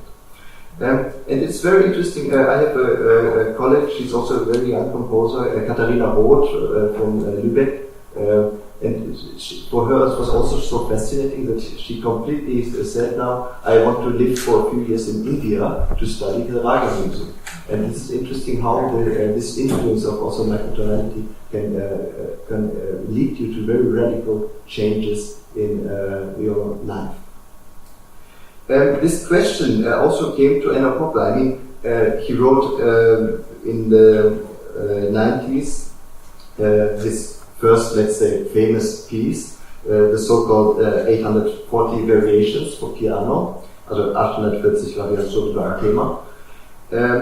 And this was the question of how to write. I mean, it was not after 2000, but in general, we can say after, how to write piano music in the 21st century. How is it possible if we have to handle with microtonality, if this is the main aspect when you treat melody and harmony, how can you then work with the piano? So actually, if you're very strict, and also in the sense of Frankfurter Schule of Adorno, etc., kritische theory, you can't compose for piano anymore. But I mean, a lot of composers still do. It's maybe you can discuss about it. It's maybe naive or something else. But for Enno Poppe, it was like an initial point for his work in general, because he was composing actually. I will not play this piece, but you can listen to it if you want yourself. He was composing in this piece for the normal piano, but it was important for his algorithmic way of composing. He made a very important steps in this piece, which I mentioned. But Poppe is very aware about this problem of microtonality in general, and he became aware after this piece about this problem, and he stopped writing piano solo pieces. He only, when he used a keyboard instrument, it was always an instrument of a master keyboard, which was already mentioned a few times in this symposium, but I will show it in other pieces now. Eine kurze Frage, wir haben ja ein bisschen später angefangen. Habe ich die Zeit bis 12:30, oder? Richtig, ja. So, the first piece I want to show is the piece Vespe for voice solo. The text is from a friend of him, Marcel Bayer, and it was premiered in 2005. Here you have the text. The thing is, I mean, I will not talk about it very much, but in general, this form of the text gave also the form of the whole piece. So it has actually a symmetric form, and this was important for him in general. It's important to say before I go into focus a bit of these different pieces how Enno Poppe is composing in general. He is mostly so that he uses like a layering technique in thinking. So he has like a very rough sketch of something, and he passes several times through a composition so that it gets clearer and clearer until it has really a perfect, until the piece is finished for him. It's important for him that before he writes the first note, that the whole dramaturgy of the piece has to be fixed already. He says, I quote, "I feel uncomfortable when I don't know where it goes. The overall dramaturgy must be fixed always first." So this is a typical thinking way of most of algorithmic composers, so that there's actually no, let's say, this also in working progress, there's very less of this magic point when sketch can be disturbed and destroyed, and something others can come, something new can come which is not planned.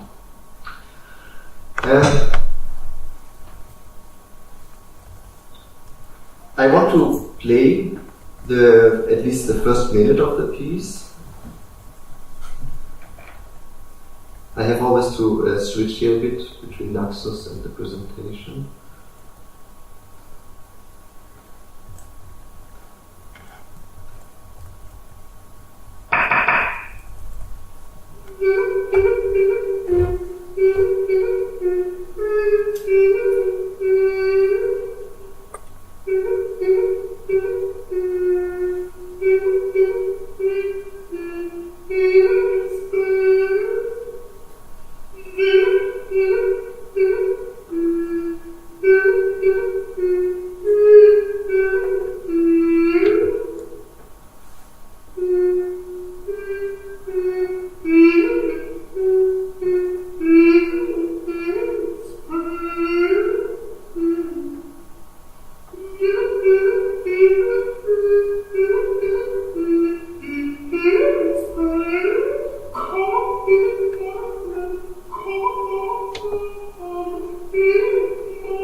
Nowadays, a very radical decision to write for a completely unaccompanied voice. because mostly it's also like a mannerism in music. If you have to write for voice, that most of composers write not only for voice, but they give like a percussion instrument in the hand of the singer, or with live electronics, etc., etc. So I think already this is a very radical decision of the composer, Enno Poppe. Now, this is very interesting what we see here, because it describes how he uses in general pitch. We have at the beginning, this I'll show later. We have at the beginning this only very easy cell of actually one movement. It's not two tones, it's one movement, this glissando up, which is repeated and which goes then down one semitone. This actually is it's really like in the Baroque sense of development, one cell which curving the whole piece.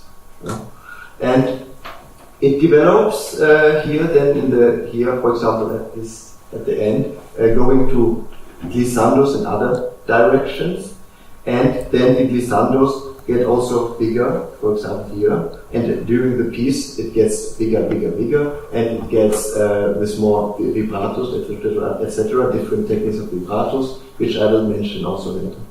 So here we have a sketch of the composer, handwritten. It was first actually planned to make it so that you have a piece for singer and like a keyboard, which the singer is holding in his hand, like a small keyboard. But then he thought that he only wants to make for a solo voice. So we have here this part is the sketch for the voice, and this second should be for the keyboard. But he didn't realize it, as I said. So this numbers here is for his algorithmic thinking. We have it here as a matrix that actually, this matrix was at the beginning there. We have 100 cells. This 100 cells it curves the whole piece. And he is always fascinated. His father was a math teacher, and he was also in general fascinated also with like mathematics, number games, etc. So it has 10 multiplied by 10, it has 100, so also the tempo is going 100. So these are the decisions which he make when he works in this algorithmic way. These numbers we can now really follow in this score. We have like, for example, 1, 1, 1, 2, 1, 1. We can see 1, 1, 1, 2, 1, 1. And you can go through the whole score like this, and it's a very very structured way actually of composing. There are sometimes slight changes when here it comes, for example, in 1, 2, 3. In bar 8, here it says 2, and bar 7 also 2. So it should be actually only like one tone, but he has like an ornamentation here, so that he uses this tone which comes then to the next one, for example. But mostly, if you look through the whole piece, it's very, let's say 98%, it's very similar to this matrix. And now about the interpretation of this piece. Actually, Enno Poppe, it was played, it was sung already so many times, but he was never satisfied really with one of the performances. Here are 3 spectrograms of 3 different interpretations, one of Silke Evers. Because Enno Poppe thinks about the tone in a way, this glissando at the beginning, it should be only really like a movement of the glissando. So actually the motive is not the G, it's not the A, the B, it is the glissando. This is the movement, and this is what the singer should focus on. So there should be no accent on the beginning or at the end. When we have this interpretation of Silke Evers, we see, for example, that she goes first down and then goes very fast up. This is what Enno Poppe, actually doesn't want.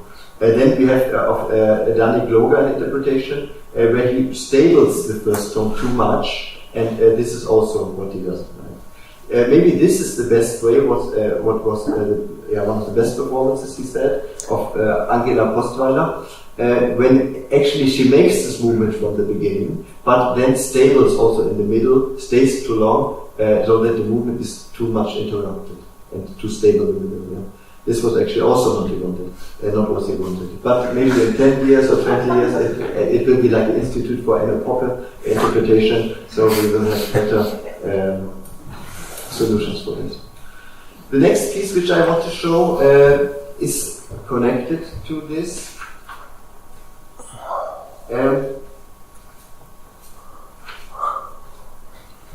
This, in general, I mean, how does he come to this inspiration of microtonal writing? It's not only to say, yeah, I see the developments of new music, I see that it's very quite often used, so I also have to use it. No, it has for him a completely another reason, because he is very fascinated by the Arabic music and the Korean music. And especially in Korean music, like different kinds of vibrati, mostly like 5 Hertz vibrati. I mean, there are so many different kinds of, and so I want to play at least a bit of this example of Korean music, so that we can, and then directly afterwards a piece of him where he actually used exactly the same vibrato techniques, so that we can see how it's related to it.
This example is about 15 minutes. Enno Poppe says to this topic, I am working a lot and intensively with music of other cultures, especially the music of the Near East and the Far East, in particular the Korean music. Here the tone itself is moved itself, and that interests me. Western music is based on a fixed tone because this allows the counterpoint. However, the whole capability of single tones is differentiated so incredibly in non-European music, which I think is really great. But I must say that I never dealt with the music theory of this music. I listen quite often to this music to get something new from it. So it's actually not a musicological research for him. It's more like a starting point of inspiration and composing, which is actually very important for him. So we will hear now a 1 minute excerpt of a part of this interzone, the stage is part 3. So he used exactly the same techniques.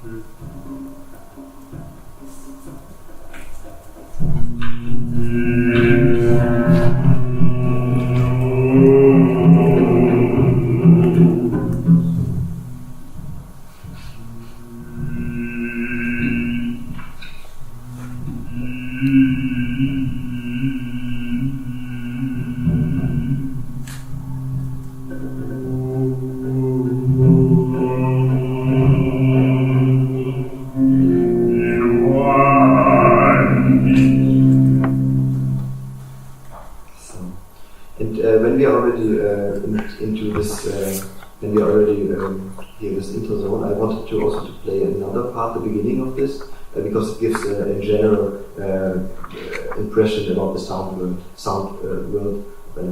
Only like a few seconds.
Of the keyboard I will talk at the end in another example.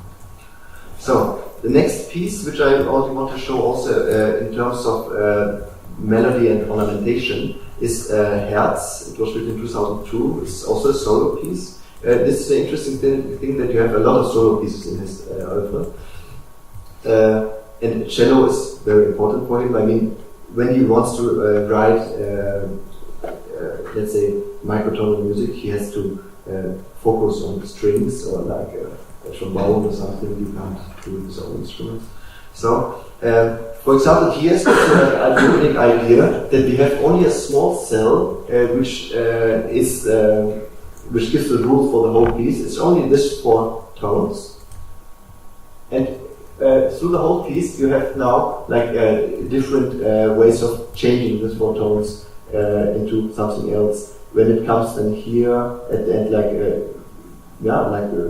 only between 2 notes changing, and also you see here what is very markant for his whole work. It starts mostly very clear. This, I mean, we saw it in Vesper. This is for glissando, or here this is small cell. But then it comes, it gets really like in an expressive way with the whole vibrati and the glissandi into something completely different, so that the dramaturgy of the pieces are mostly very similar to each other.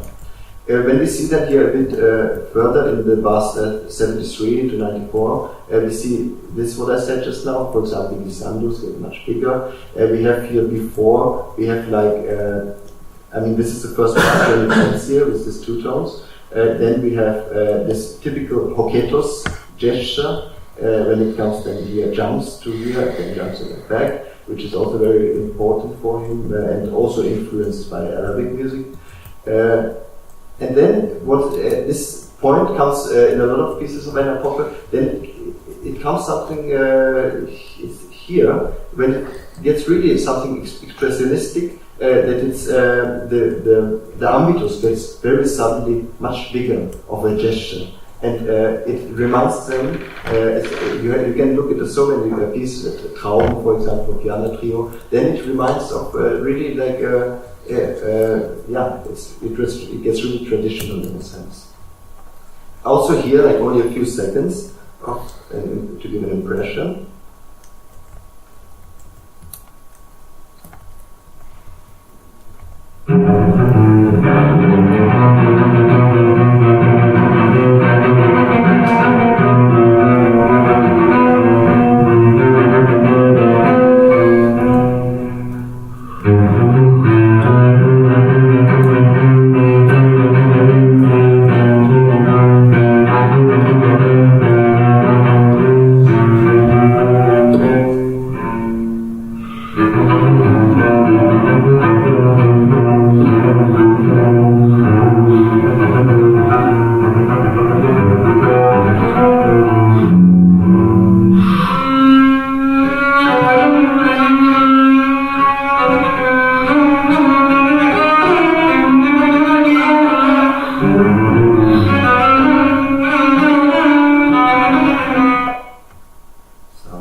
So why the jump through this? Yeah, I know this now.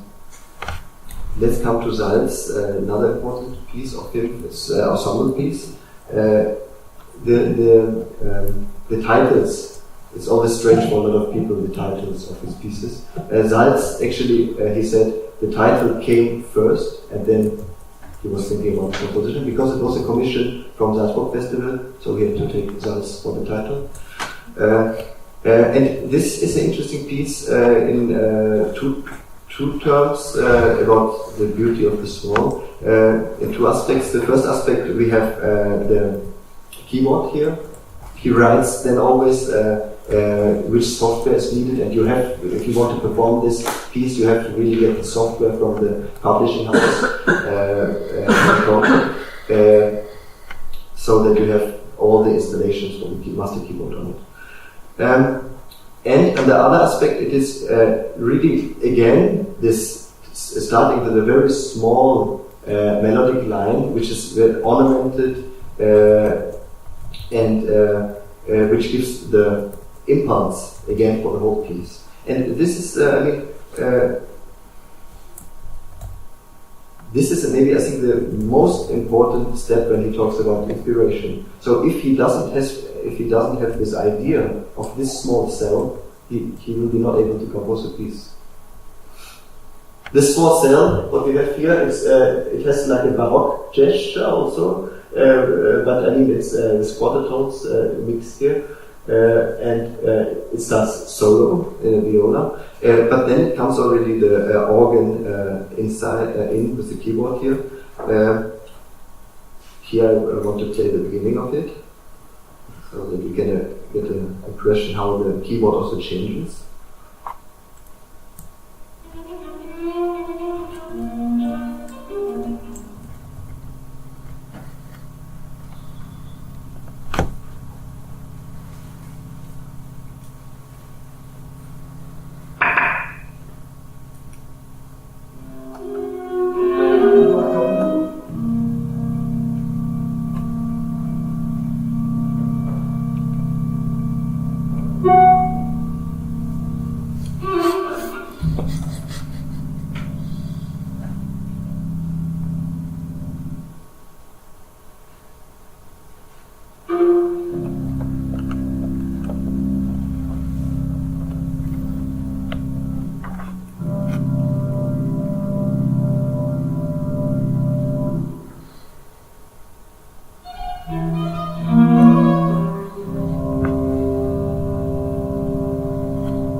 But what we see here in the keyboard, it will be also in another piece which I will show then.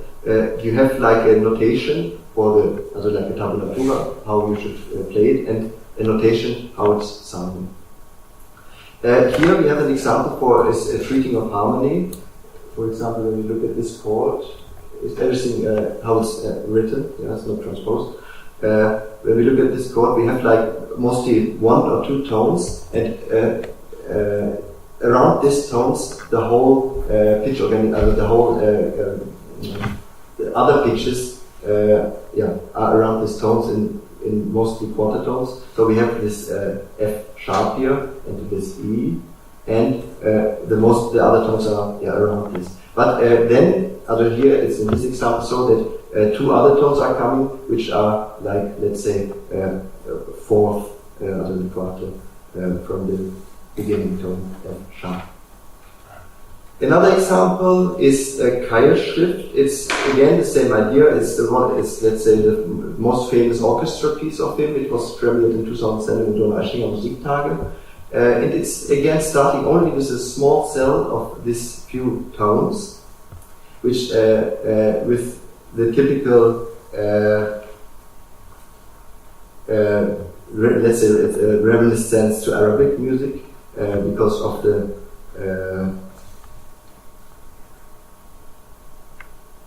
wait, a second. Because it's 3/4 tone. also only the beginning of it.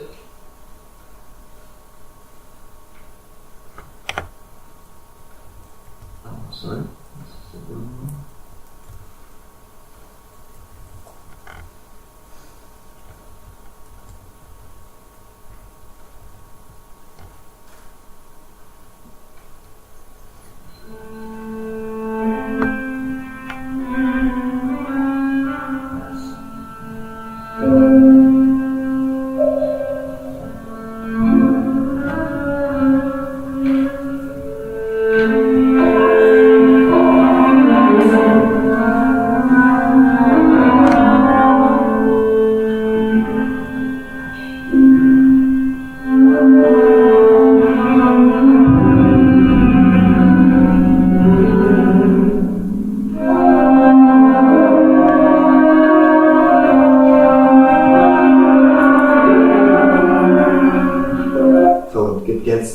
Few minutes. It's like really like a big development into like a network of this small cell. And at the end, it's like spectral bell sounds.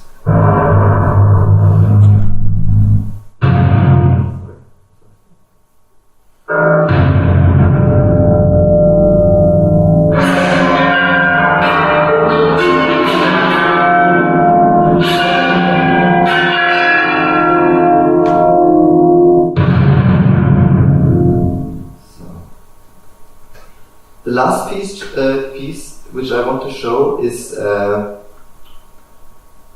maybe the most interesting piece for this symposium. It's a Rad. He says it's his only electroacoustic piece. It was written in 2003. It's for 2 keyboards. I mean, we mentioned it already a lot of times. If you have synthesizers and computers, you can make everything with a master keyboard. The score of this is, as I showed in Salz, you have actually only like a tabulatura score, a score of the normal pitches, but you don't know what is sounding. And there is no score of the actual sounding pitch. Nobody did it. There's only like a few people who analyzed it a bit, like only of a few parts of it, like a real a score of the sounding pitch. Enno Poppe even didn't made it, but he was very familiar with the different tunings of it, so that he actually composed the whole piece only by ear in this sense.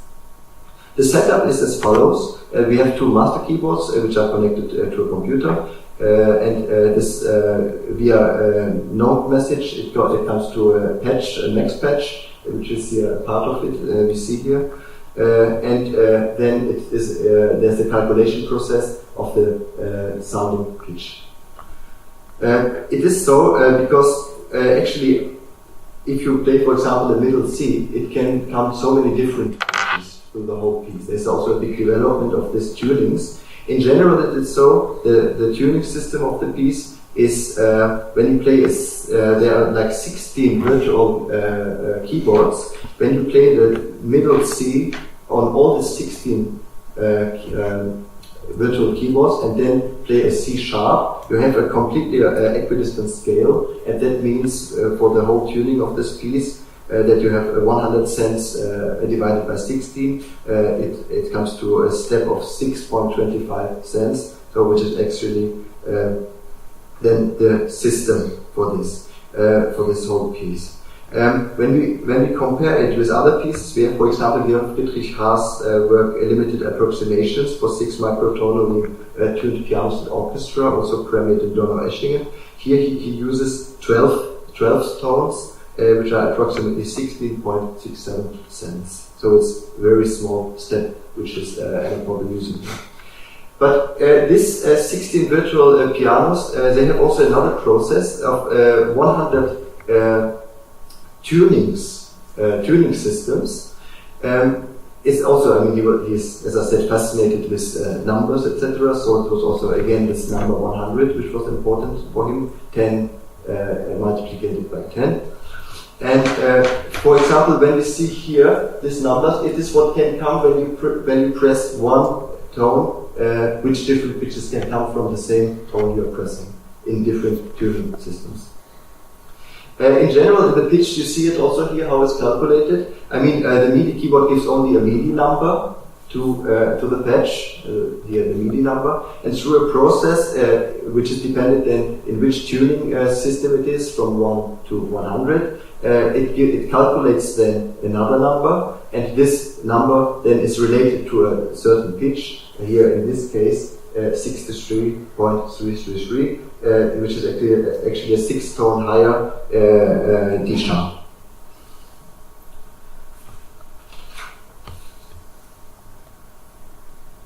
This system of this 10 multiplied by 10 is also, I mean, he wrote it then really like in a matrix, as I showed before. I will write over here on it. It's like 1, 2, 3, 4, 5, 6, and then it's 11, 21, 31. And this is important for the movement of the two different keyboards, because one keyboard goes through this, I mean, in every section of the piece, there's used one of these tunings. So that all tuning systems, all these 100 tuning systems, are used of every keyboard once in the whole piece.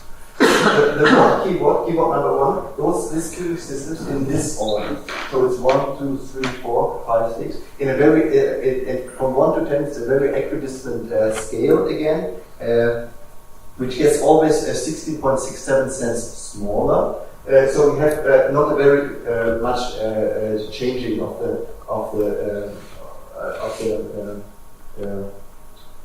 system. But the other keyboard is going this direction, so we have almost bigger steps in this. And this makes also an interesting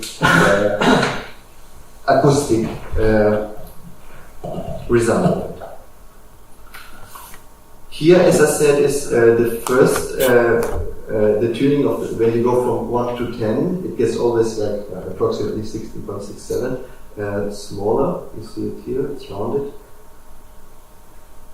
And for the, I mean, it's also algorithmically constructed. You see it here, he's very close to Hans-Peter Keyboard's way of algorithmic composing in composing with the L systems or the growth processes.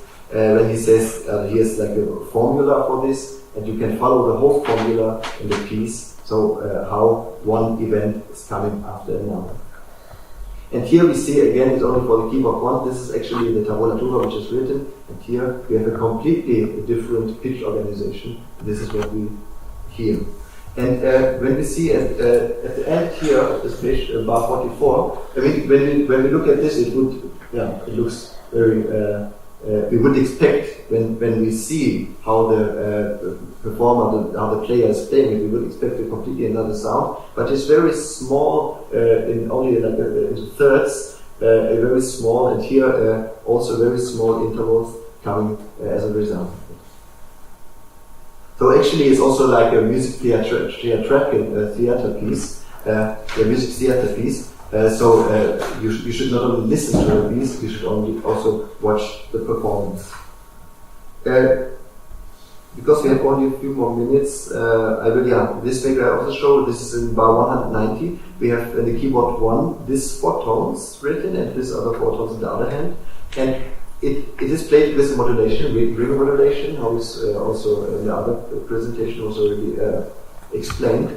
So I will not explain it really, but I will see here. I mean, without modulation, we would get these pitches, you know. And then with this modulation, we get this pitch material, and the same also for the next chord here. Without modulation, we would get this, and this we would get also much more, so that the sounds are getting much more complicated with different methods. Here again about the music theater aspect. It's only a scale upwards, but we see here the resulting tone material, which are always jumping again high, etc. So I want to play it as an example, a few minutes of it.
masterpiece of Microtonal work.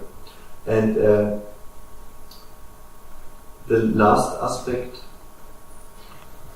I leave it open, is the question of Enno Poppe personal style of mannerism. In new music, it's mostly so that when you listen to a piece, you don't hear a personal style of the composer, mostly. But if somebody reaches this personal style, what I think Enno Poppe reached, I mean, it's actually when you hear a few seconds of Enno Poppe, you notice after 20 seconds that it's Enno Poppe, you know, maybe also after 5 seconds. So it's a very big approach which he did as a composer.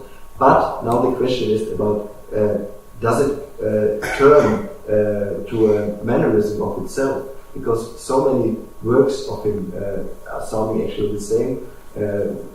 Few months earlier there was performed his piece Haare in Berlin for violin solo, and it's completely, I mean, you don't have to listen to it anymore. You know, you listen 20-30 seconds of it and you know how it will end, you know, and you can predict it. And this is a question of does the personal style develop into a self-mannerism? It's an open question. Thank you.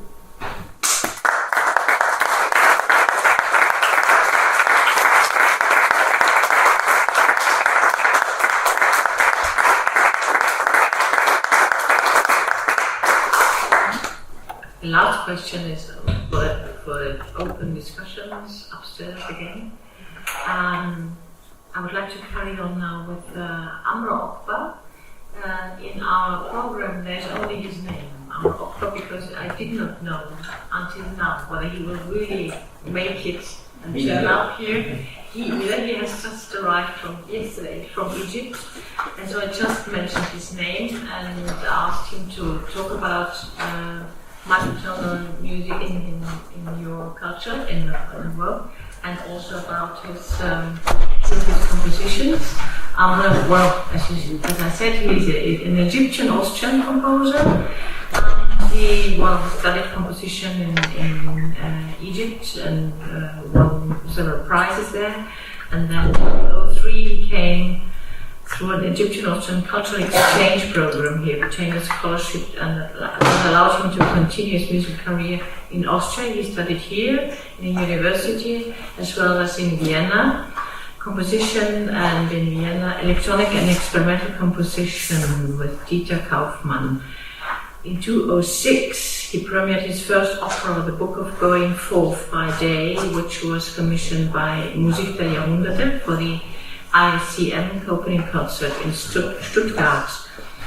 As now I jump a bit, his works have been performed in Salzburg Biennale, Ars Electronica Festival, Bregenzer Festspiele, and recently also in the Salzburg Festspiele. He got was a stipend for composition from the Austrian state, and so forth. It has been performed all over the place, all over the world already, and I leave now the word for Amr.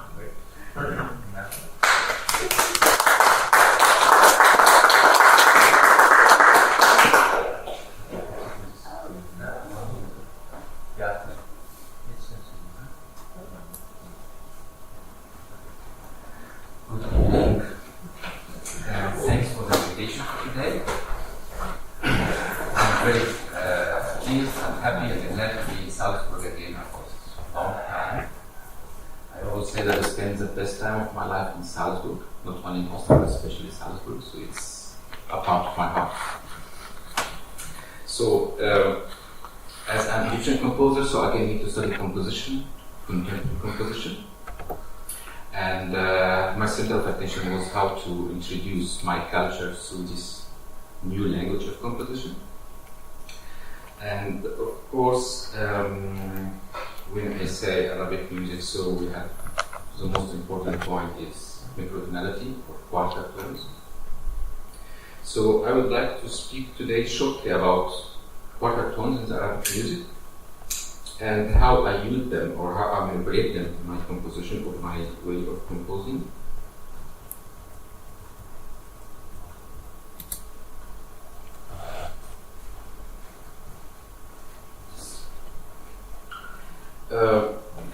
first I introduced Makam. In Arabic music, the tonality is based on something called Makam. Makam is, here we see an example Makam. It's a set of notes, it's not scale, it's like modos or mood. And it has several tetrachords, could be 2 tetrachords, could be 3, could be 4, could be connected or overlapped or whatever. And also each Makam has finales and has tenor. No? The most important notes are the tenor and finale. The quarter tone of the Makam is not a fixed pitch, is not a fixed frequencies.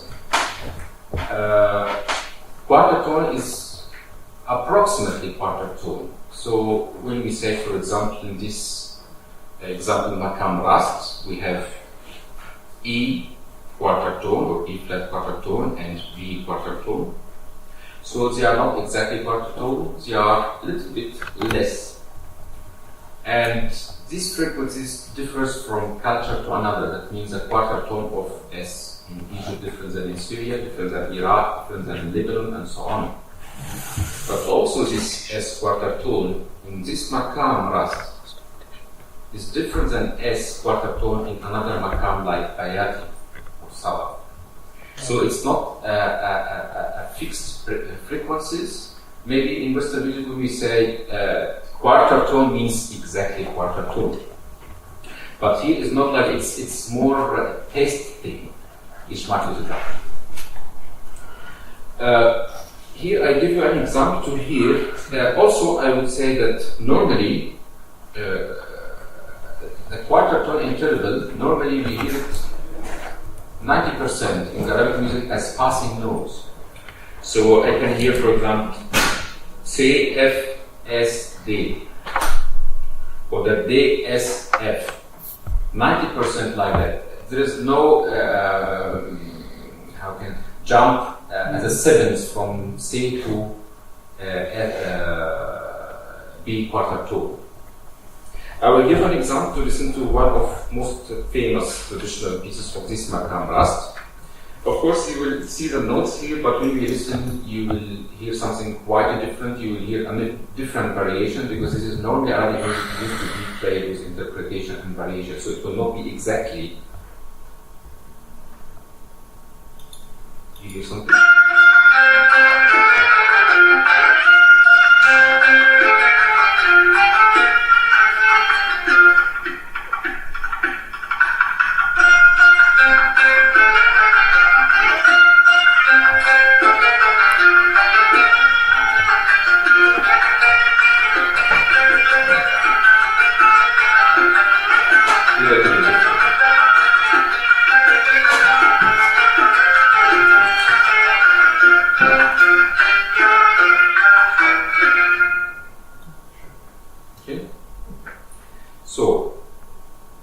By the 18th century, when Egypt began to know the classical Western music and heard the composer Braga for the Canadian Suez and so on, so we get to know the classical Western music, the orchestral music or the harmonic music, and later some new generation appeared of young Egyptian youth who were interested to compose in that manner, to learn harmony counterpoint and to write orchestral music. And the question was here how to harmonize the Egyptian melodies, the Arabic melodies, how to harmonize the Arabic makams. Most of them, how to harmonize the quarter tone.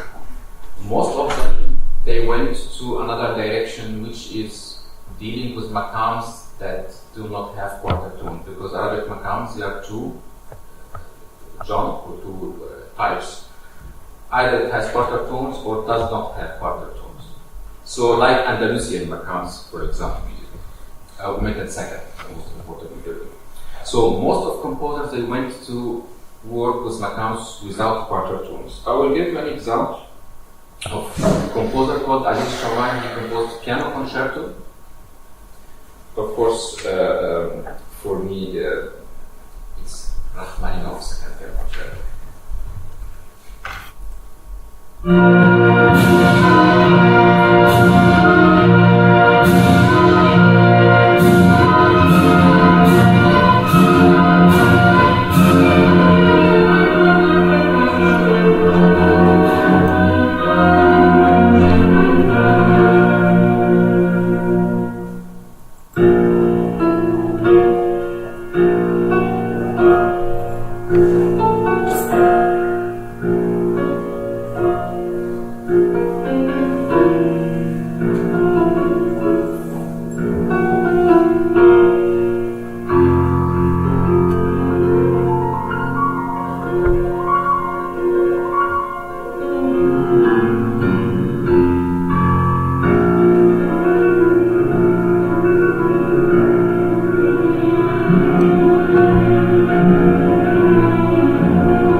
For me, it's quite has a taste of Rachmaninoff Second Piano Concerto.